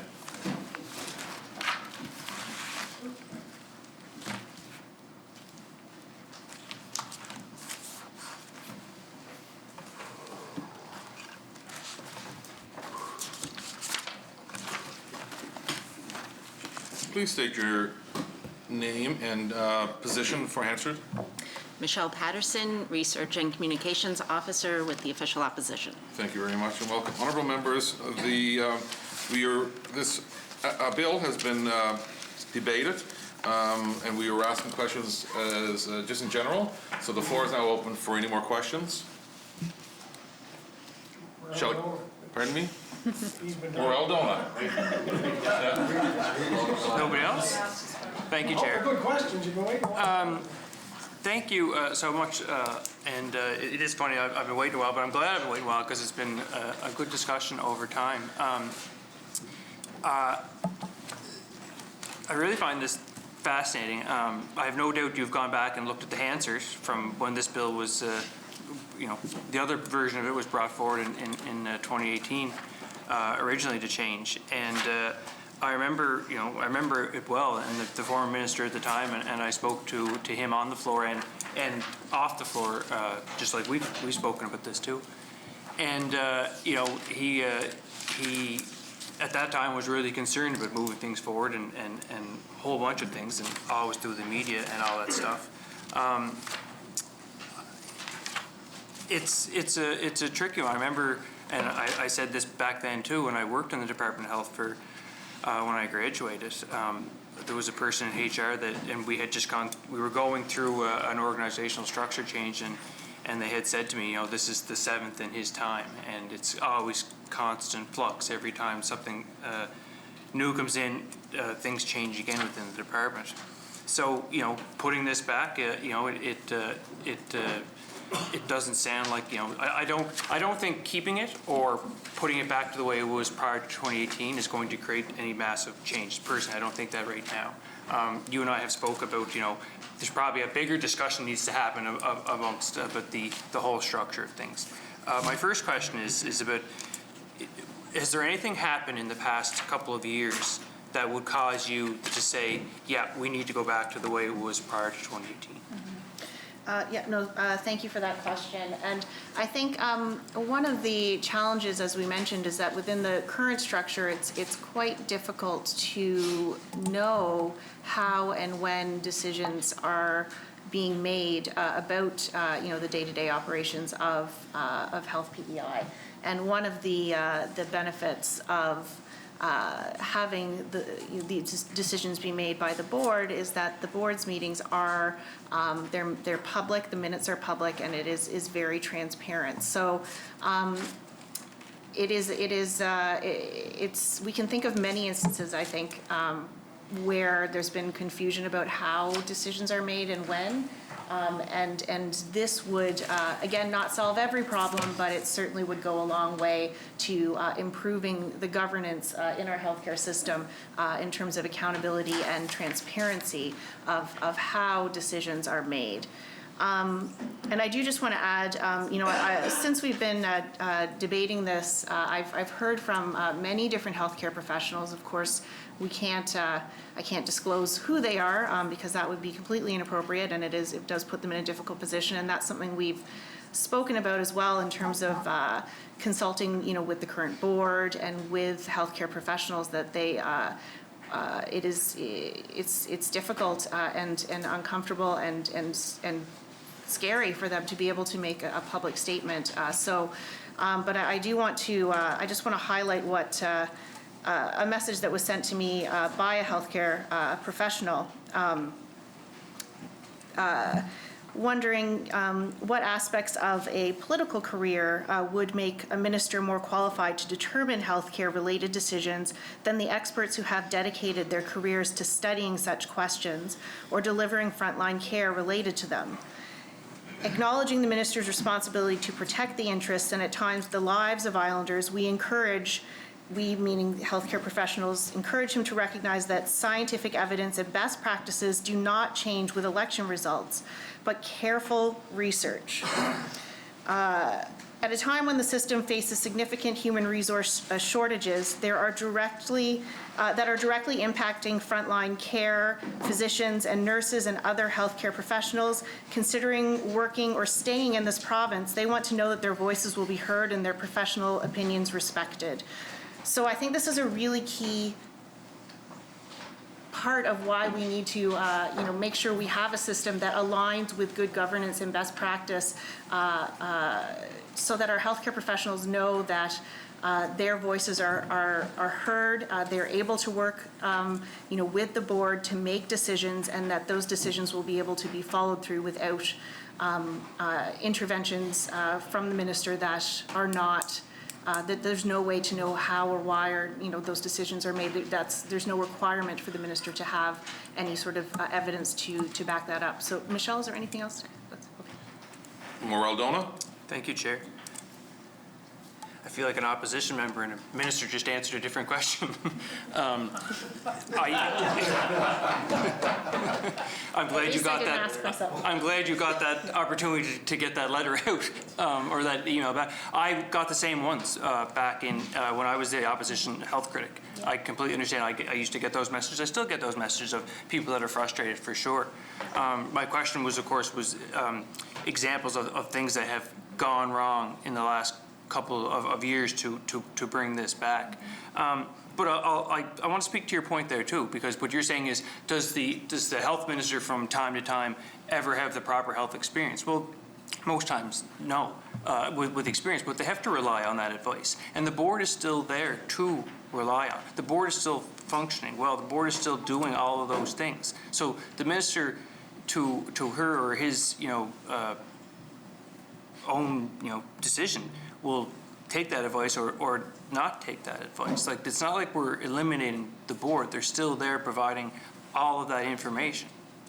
So, I understand what the health worker that had sent you the note is attempting to say, but I still think that at the end of the day that board is still there functioning.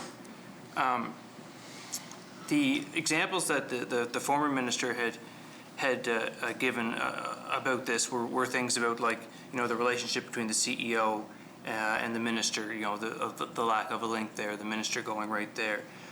He thought it would be easier to allow for the flow of information if the department and health PEI and CEO were working together. One thing he had pointed out back then too was a budget that was consistently over budget when they would come back. I'll speak specifically to the directives, or not allowing the minister to provide directives to health PEI. Can you speak to me more about about why you decide to also reverse that? That the health minister can never provide a directive to health PEI.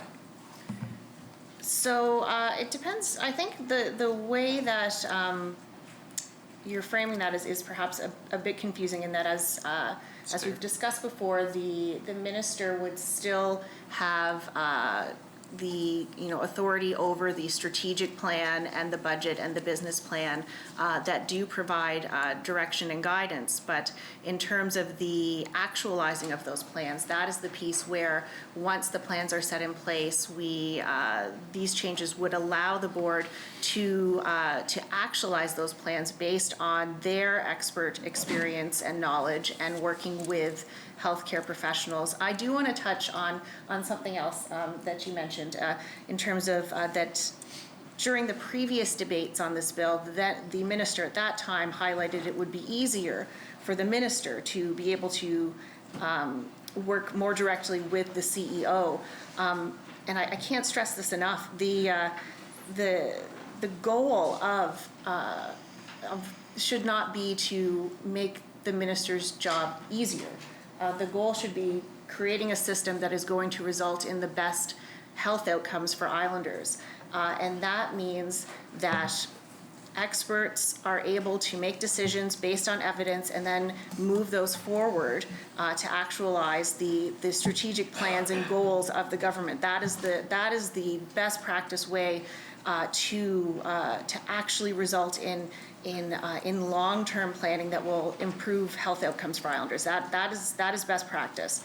So again, if the goal is, and we've said this has come up a few times now, if the goal is to make the minister's job easier, then this bill will not make the minister's job easier, but it will result in a system that will work toward better health outcomes for Islanders. And for me, that's that's the most important thing. Yeah. Laura Aldona? Thank you, Chair. Yeah, I agree. I don't think I said that I wanted to make the minister's role easier. You know, it's messy and it's hard and it's complicated and it should be. But for the minister to be able to do their job effectively as well, that they have to have some sort of relationship, right? Like with that CEO and with that board and you know, I want to say the buck stops with the minister, but it's tricky. But I'll go back to the directive. So you said it was confusing. So Section 3 repeals a section of the Act that allows the minister to give written directives to Health PEI. So I guess, tell me what words, why am I being confusing? Yeah, no, thank you for the question. And I'm sorry, I didn't mean to, I just wanted to clarify what you're asking here, and I think that there are other areas of the Act that still highlight where the minister does have the ability through the strategic plan and the budget and the business plan to provide, set the goals and outcomes of what their work that should be worked towards. So what we've done here in this bill is repeal changes that happened in 2018. So it added additional language, but taking that out doesn't remove all responsibility of the minister to provide any guidance. Michelle, did you have anything else to add to that? The only thing I'll say is this does repeal written directives. So the minister wouldn't have the authority to force the board to do to provide, something quite specific, but the minister still has every right and responsibility to have those conversations with the board. Just last week, I think we heard from a previous Minister of Health who described that situation. So there is still a very close relationship with the board. They still have every responsibility to do that and have those conversations, but it's now moving to a conversation that we have with that board, who we hope are experts, rather than a do this directive, which is better practice. And while I have you, I'll go back to your first question and answer that for you. And no, this was not put in place because we saw something that we were unhappy with the current or former ministers. This was put in place because this is best practice. And when we looked around the provinces, this is the system that works best for the populations. Laura Aldona. Thank you. I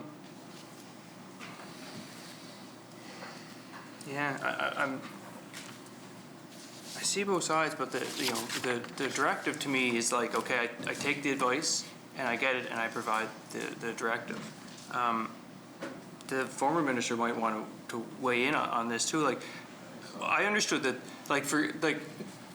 we had talked the other day about the example of a rural health center, and if the data or the board of the day decided that the directive was to not go there, would there be a decision of the Department of Health to say no, we're going ahead with that? And I understood, like back when we had the Women's Reproductive Health Center, that was a directive given to Health PEI to do from the minister.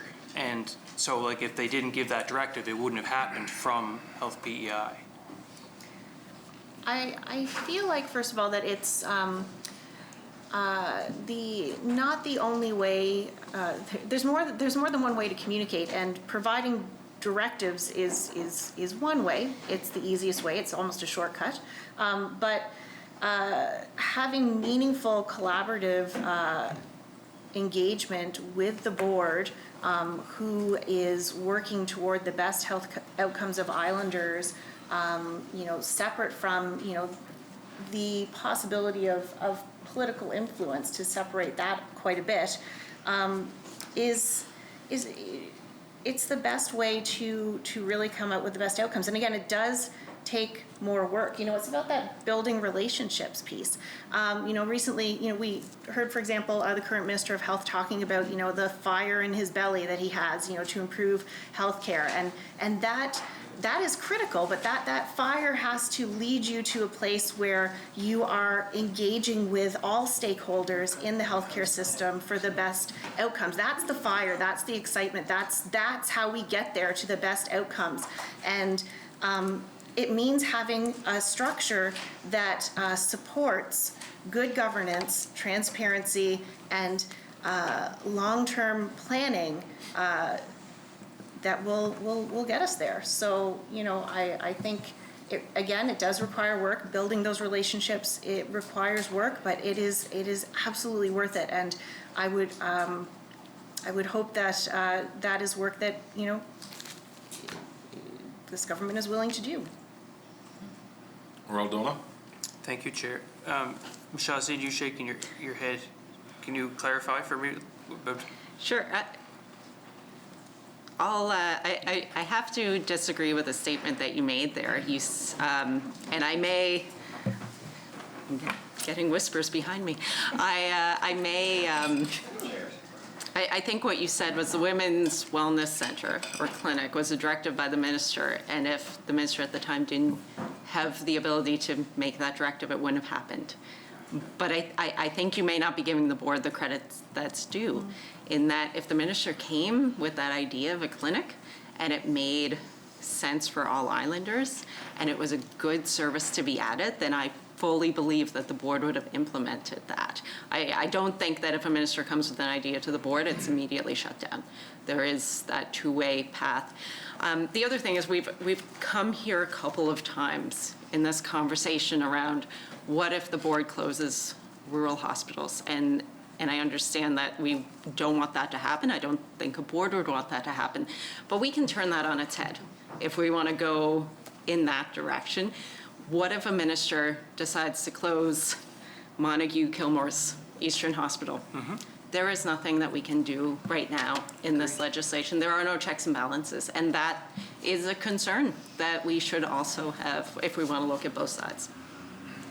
Aldona. Thank you, Chair. I would argue that we do have a way to hold that person to account. They're voted out if they make that decision. Not by Montague Kilmore constituents. Aldona? Well, maybe Montague Kilmore would be, but the minister isn't held accountable by the Montague constituents. It's not direct. There's both sides. I do understand. No, but your point about the directive, I wasn't trying to say that it never would have been done, but it was given to be done right away. So if it had to go, say, here's a good idea, and then go up through the system, I would suggest it potentially could not be done.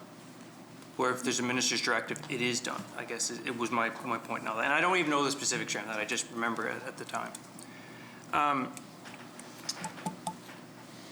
Yesterday you had said the minister still always has the authority at the end of the day. Where does that, explain to me how that is the case? So if a board makes a decision that the minister can always not take what the board did. So, as a minister, one part of that is that the minister writes the accountability. So the minister is able to write an accountability framework that they are comfortable with and that they will follow. The minister also delegates the funds. I'm not sure the correct terminology for that, but the minister holds the keys to the financial resources of Health PEI. So that's a pretty strong negotiating power that the minister still holds. So the other thing is the ministers, the people in this House are the lawmakers. You write the rules. So you, at the end of the day, always have the authority. Aldona. Thank you, Chair. You know, I said back then I want to see how this would work. I don't, I see what you're saying by saying you expect long-term differences. Nothing's going to change. I really don't think anything would change in the next year or two. I don't think anything going to check. I don't think things have changed a whole lot in the past couple of years. Still don't know of examples that this would improve. So we're saying is that long-term, something might change, but I'm not there yet on going back to the way it was. Maybe in 2 years I will be, but I don't know. I haven't seen enough reasons why that we need to go back to the way that was. So a few things. So working toward long-term improvements to our healthcare system is that's how we make positive changes, right? I mean, one of the challenges that we have, and I think we all recognize this, is the 4-year election cycle, and that there is, as you mentioned, when plans change and there's no sort of long-term continuity working toward overarching goals, then it can be difficult for healthcare professionals. There are immediate benefits, though. I do want to stress that. So, for example, one of the immediate benefits is around recruitment and retention. So, and this is a lens we should be using on every decision we're making under the healthcare file. When healthcare professionals from across the country are deciding where they're going to come and practice, if they're looking at our system and they're seeing, that we are not following best practice and that the minister can step in at any time and make changes, that is a really uncomfortable idea that for them to want to make that choice to come here. They don't have to come here. Healthcare professionals are needed across the country. So for us to hinder ourselves in this way, it's just, as you noted, that there wouldn't be perhaps immediate changes to the day-to-day to our healthcare system, but that would be one immediate impact that would give us another leg up in terms of recruitment and retention, that our healthcare professionals are going to know that their advice is going to be listened to. They will be in a consistent and predictable system, that once something has been approved by the board, it will be moving forward, and they can plan and know that what their work is going to look like. So when I think about what are the immediate outcomes, that's certainly one. Michelle, did you have anything else to add? No, that's good. Yeah. Maura Aldona? The most recent change within mental health senior leadership, do you think that would have been done or improved if your legislation was passed? Which change exactly? Sorry. The senior leadership in mental health has changed recently. Yeah. With your bill, would that have been able to been done? Would that have to been Health PEI, or could the department have instructed those changes? Michelle, I don't know if you want to, I'm not sure how to answer this one. I mean, one thing I will say is that the recent changes, structural changes within Health PEI, I know that there are some significant changes, and I've been one of the first people to say that some of those changes may be quite positive. We'll have to see how that goes. It's been clear that there have been changes that are needed, and that those individuals now in those leadership positions will be able to work with the board and know that those decisions that are made at the board level will be followed through with, is certainly a valuable asset in having those new structures work. I think, to go back to something that you mentioned before, sort of about the idea of like this in between, I'm not sure exactly how you worded it, but what we do have right now is we have a health authority. We have Health PEI. That is not going to change, with or without this bill passing. What we're doing is putting a bill forward that will make that system work as effectively as possible. And there could be a discussion about larger changes, but that's outside the scope of what we're doing today. So, yeah, I guess that's all I have to say on that right now. Maura Aldona. My gut says I feel like the Department of Health should be able to make those kind of changes at the senior management with mental health or whatever we need to change quickly on. I guess I didn't get an answer, but it's not really I suppose you wouldn't have to know that either. I understand the relationship between the board and the department is good. It's decent. Even back then, when the board resigned en masse, the chair at that time just said it's a different direction. You know, he didn't feel comfortable. Many of the members didn't feel comfortable going forward with that. I'm not sure that's the quote as to how they responded at that time, to be honest. But, okay. Maura Aldona?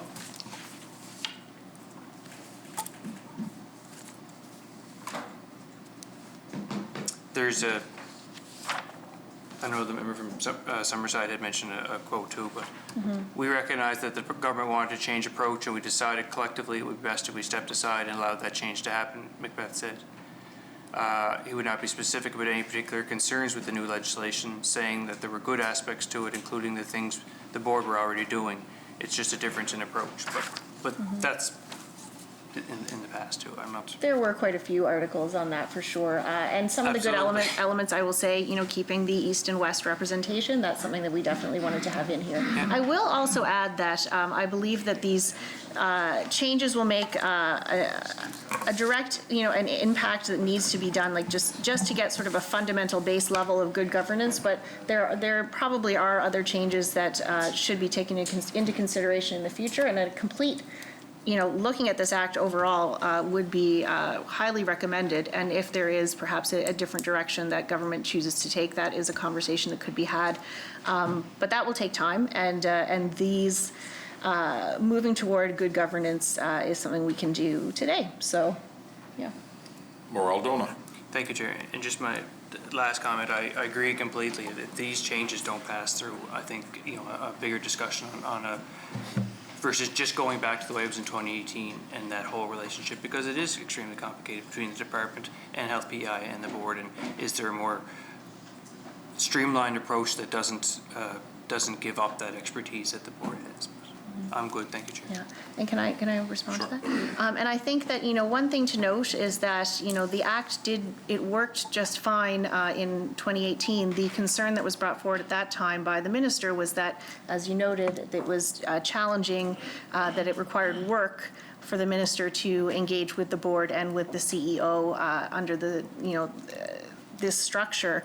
But again, there's never been, not this time or when it was discussed in 2018, any discussion of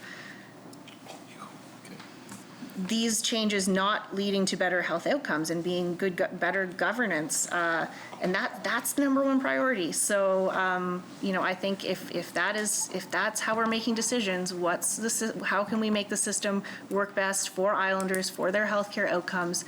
Then these changes are absolutely an important step in that direction. If the priority is we don't want to make the job harder for the minister, then that is a choice as well.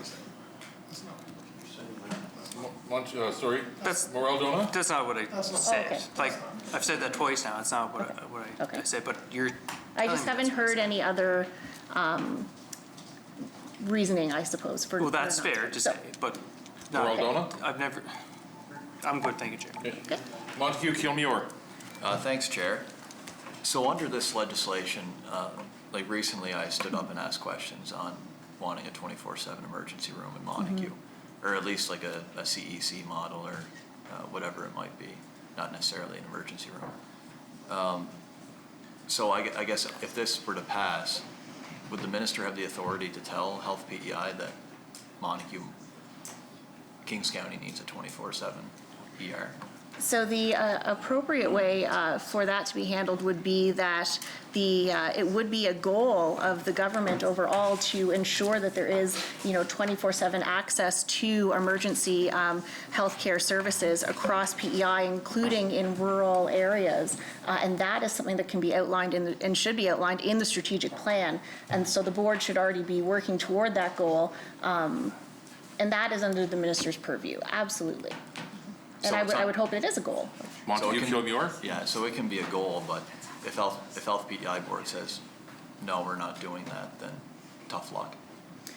Well, the board is accountable to be working toward the strategic plan and to work within the budget and the business plan that are outlined by the minister. So the goals and as outlined in the strategic plan are what the board is working toward actualizing. So if that is a goal of this government, then that is what they can't go against the goal of the strategic plan. That is not how that works. Michelle, did you have anything to add to that?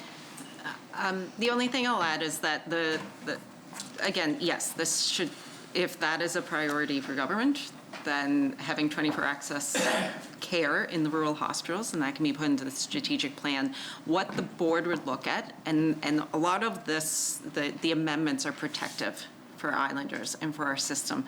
So I mentioned a couple days ago when we were talking about this, about our resources are not infinite. And if we pull resources and we force the system to provide 24-hour care in Montague, we don't know where the buckle's going to be. So if we aren't able to do that in a safe and productive way and make sure that we're not losing another service that Islanders also require, then the board would have to work through that, again with the goal. But I think the minister, the board, no one can offer everything. So we do need to be a bit realistic there. But certainly the minister can make that a goal as much as a written directive could do it as well. Montague, Kilmuir.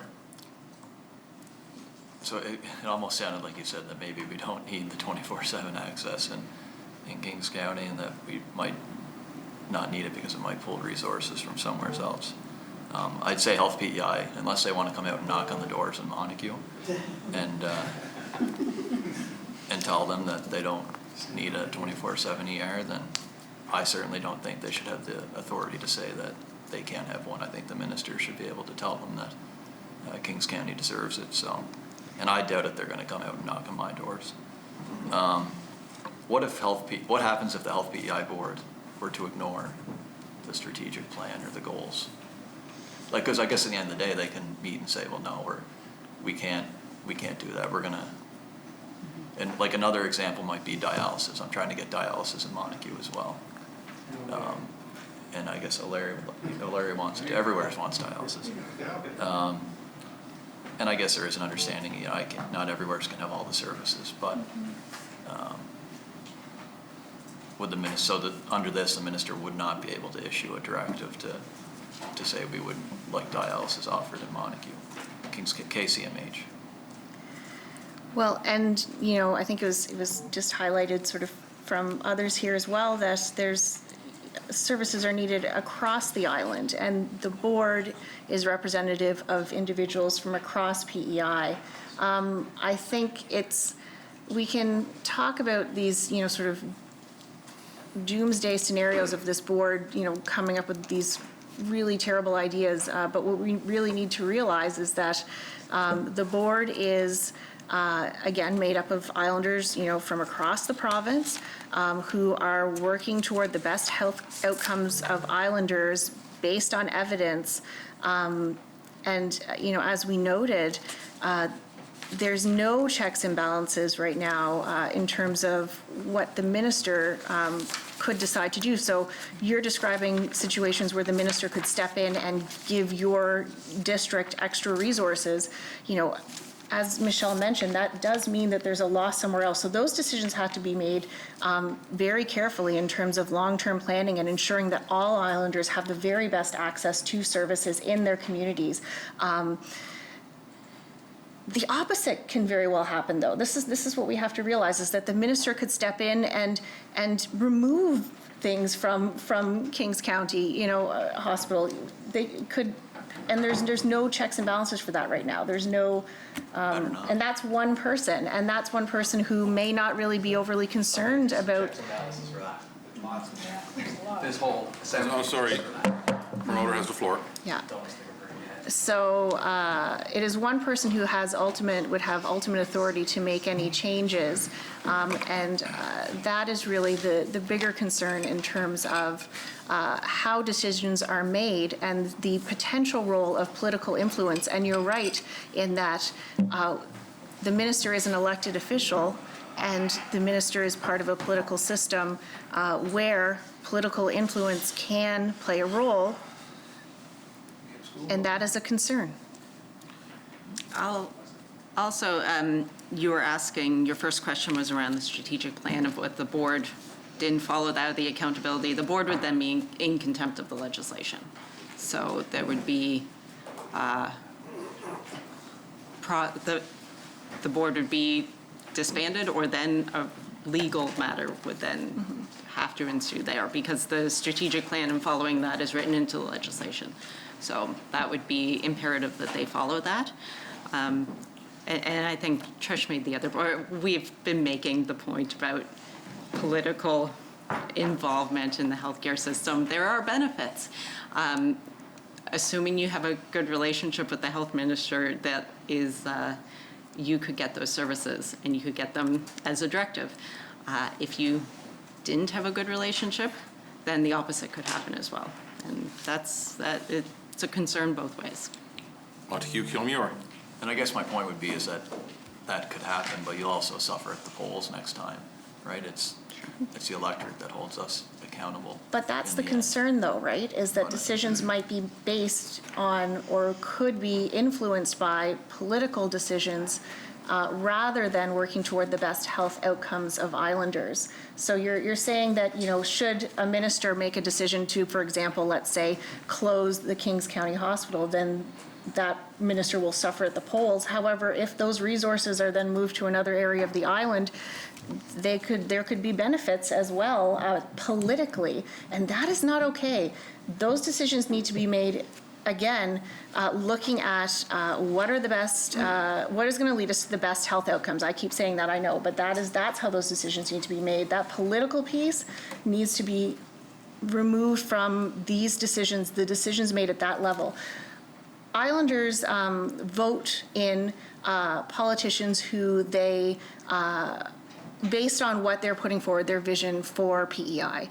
And that is why in you know, the amendments we're putting forward still allow the minister to establish the strategic plan and the business plan and the budget based on that vision. What are the goals? What is the vision for healthcare?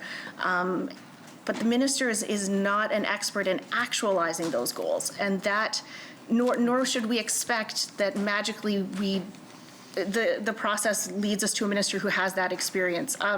It is the board's greatest strength is that it is a group of people who are chosen from across the island because of their expert knowledge in healthcare on PEI.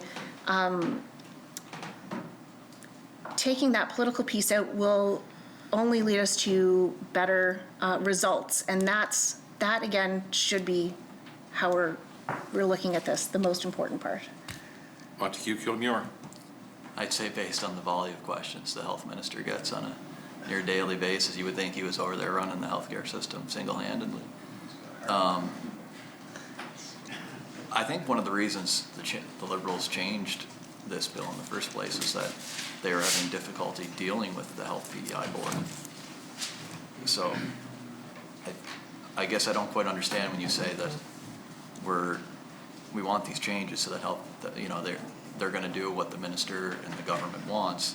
But I believe a lot of the reason why is that they were butting heads and they couldn't get things done that they wanted to. I was elected to represent my district, and when I knocked on doors, they wanted 24/7 access to an ER.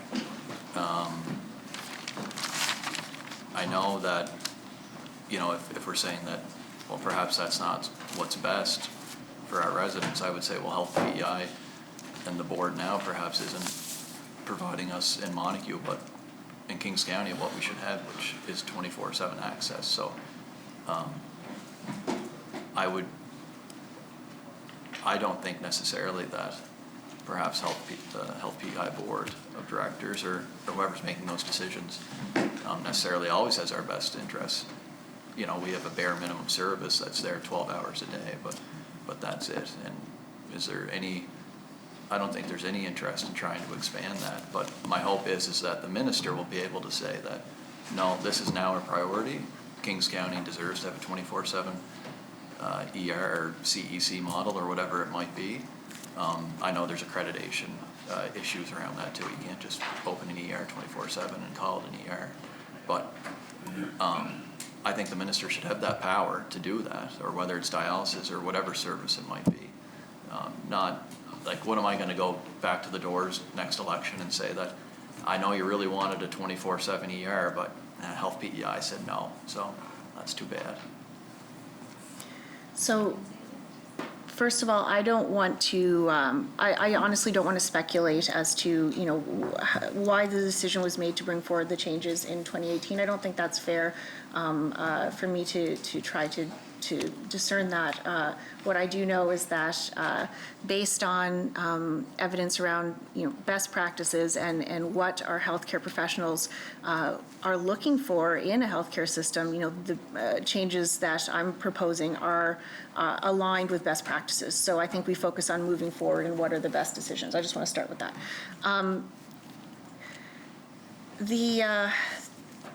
And we keep sort of going around in circles on this, that these doomsday scenarios that the board, again, a group of 7 to 11, which would be, if this bill passes as it is presented, of islanders, with experience in healthcare systems, that they would be making decisions that would be, they're going to be making decisions that are based on good health outcomes, and having access to healthcare 24/7, access, as you're saying, at Kings County Hospital is a fantastic goal, and something that they can. It's not you can't snap your fingers and it's done. There's work to make that happen, and the board are the best people to actually make that happen. So the minister sets out the strategic plan and the goals, and if one of the goals is ensuring 24/7 access, at Kings County Hospital and other areas of the island, then the board then goes, okay, how do we make that happen? And that's the only piece that we're changing, is that the board has the ability to actualize the plans. And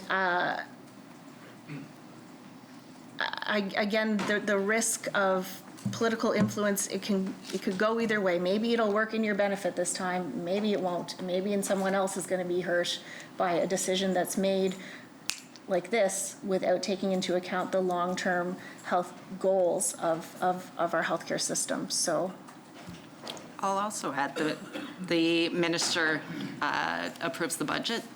So if Montague Kilmore wants a 24-hour hospital, they want dialysis services, a large step towards that is going to be a larger budget to be able to provide those services, which is in the minister's control regardless of these amendments. Montague Kilmore? Yeah, and I guess just before I finish, I guess my point is that I think, yes, the Health PEI board should be able to make that happen, and they're the best people to make this happen. But I'm just saying that the minister should be able to say that you have to make this happen, and we want it done.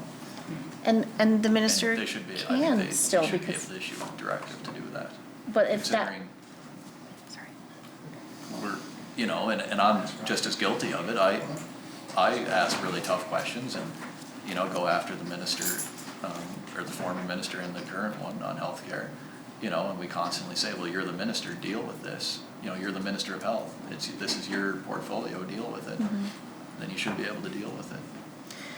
yeah, and I do want to add that, the healthcare the healthcare system is incredibly complex, and we've actually even sort of simplified this discussion in saying that, if we remove services from one area, it's going to directly impact another. In fact, it's more like a web. It's very complex, and that balance really does need to be thought through very carefully. So when you have the minister being able to step in and break apart of that web that is the long-term plans that are moving us toward the best health outcomes for islanders, it's hard to know what the impacts are going to be.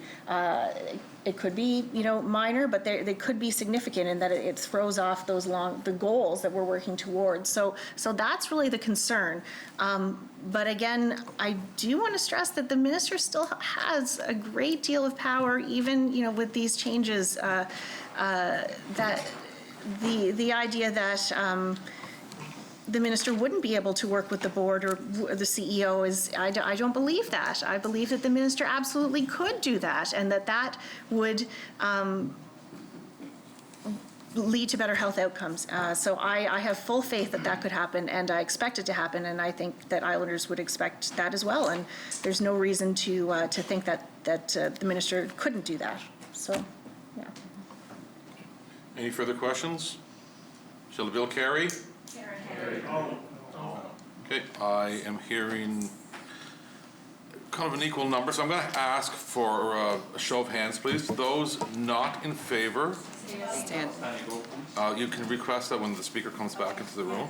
Okay, but for now, we'll do it and we'll go through the process. So, those who are supporting this bill, please raise your hand. Do I vote? Do I vote? Yeah. Sorry. Okay, those not supporting this bill, please raise your hand.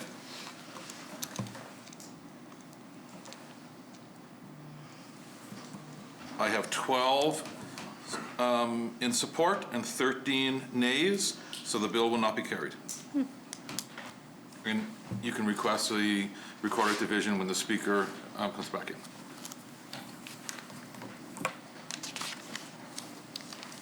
I have to say something.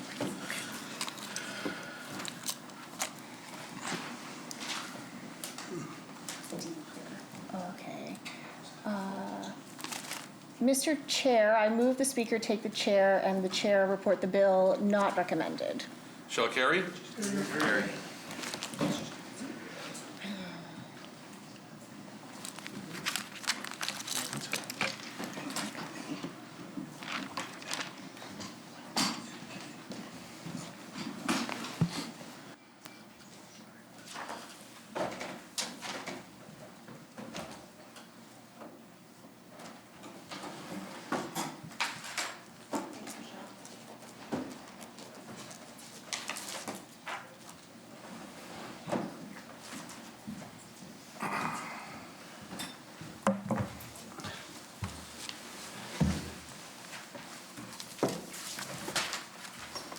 Mr. Speaker, as Chair of the Committee of the Whole House having under consideration a bill to be intituled an Act to amend the Health Services Act, I beg leave to report that the committee has gone through the said bill and does not recommend same to the Legislative Assembly. I move that the report of the committee be adopted. Shall it carry? Honourable members, there's a standing vote asked for. Sergeant Adams, you may ring the bell.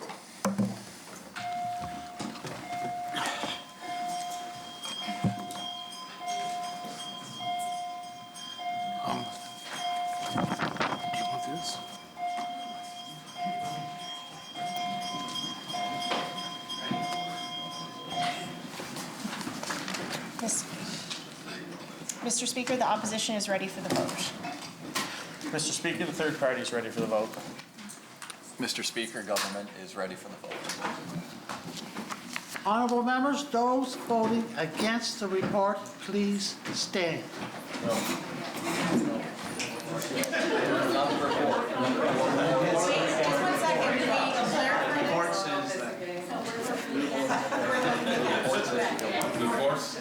You're right. Because it didn't pass.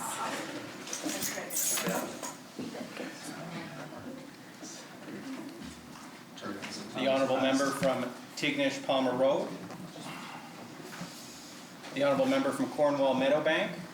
The honourable leader of the third party. Honourable leader of the opposition. The honourable member from Mermaid Stratford. The honourable member from Charlottetown West Royalty.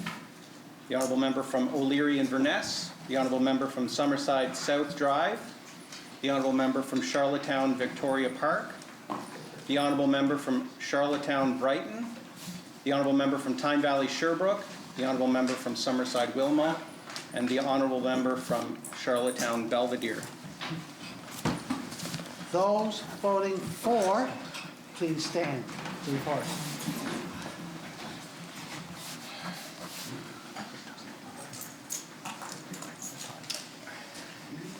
The honourable member from Charlottetown Winslow. the Honorable Minister of Fisheries and Communities, the Honorable Minister of Finance and Deputy Premier, the Honorable Minister of Transportation and Infrastructure, Honorable Premier, Honorable Minister of Environment, Energy and Climate Action, the Honorable Minister of Education and Lifelong Learning, the Honorable Minister of Agriculture, Land, and Minister of Justice and Public Safety, the Honorable Minister of Economic Growth, Tourism and Culture, the Honorable Minister of Social Development and Housing, the Honorable Minister of Health and Wellness, the Honorable Member from Montague-Kilmuir, and the Honorable Member from Morel-Donagh. Honorable members, this is a tie vote. I have a couple of questions I'd like to ask, so I'm going to take a short recess.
Finally made compass.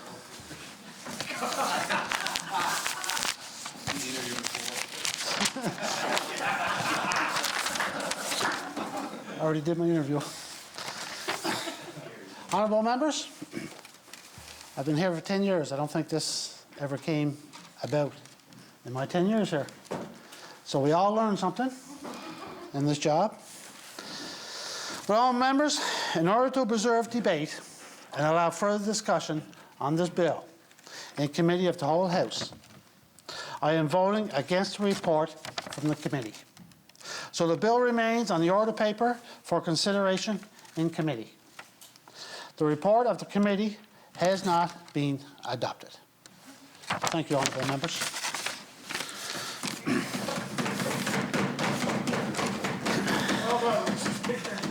We still don't know what it is. The bill is still on the floor, can go back to committee for debate when called. The honourable member from Summerside, Wilmot.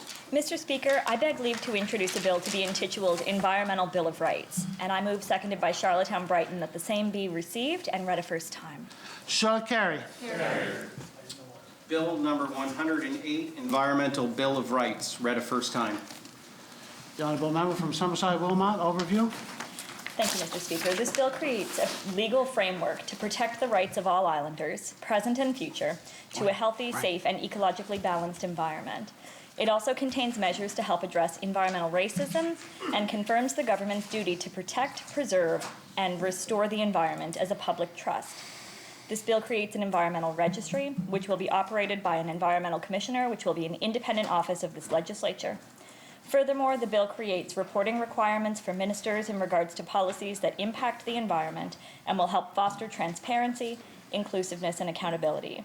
It also enables islanders to better participate in decision-making around the environment. Finally, the bill allows residents to take legal action to uphold their rights to a healthy and ecologically balanced environment. Honourable member, under the rules of the Legislative Assembly, this bill will be going to the Legislative Committee? Okay.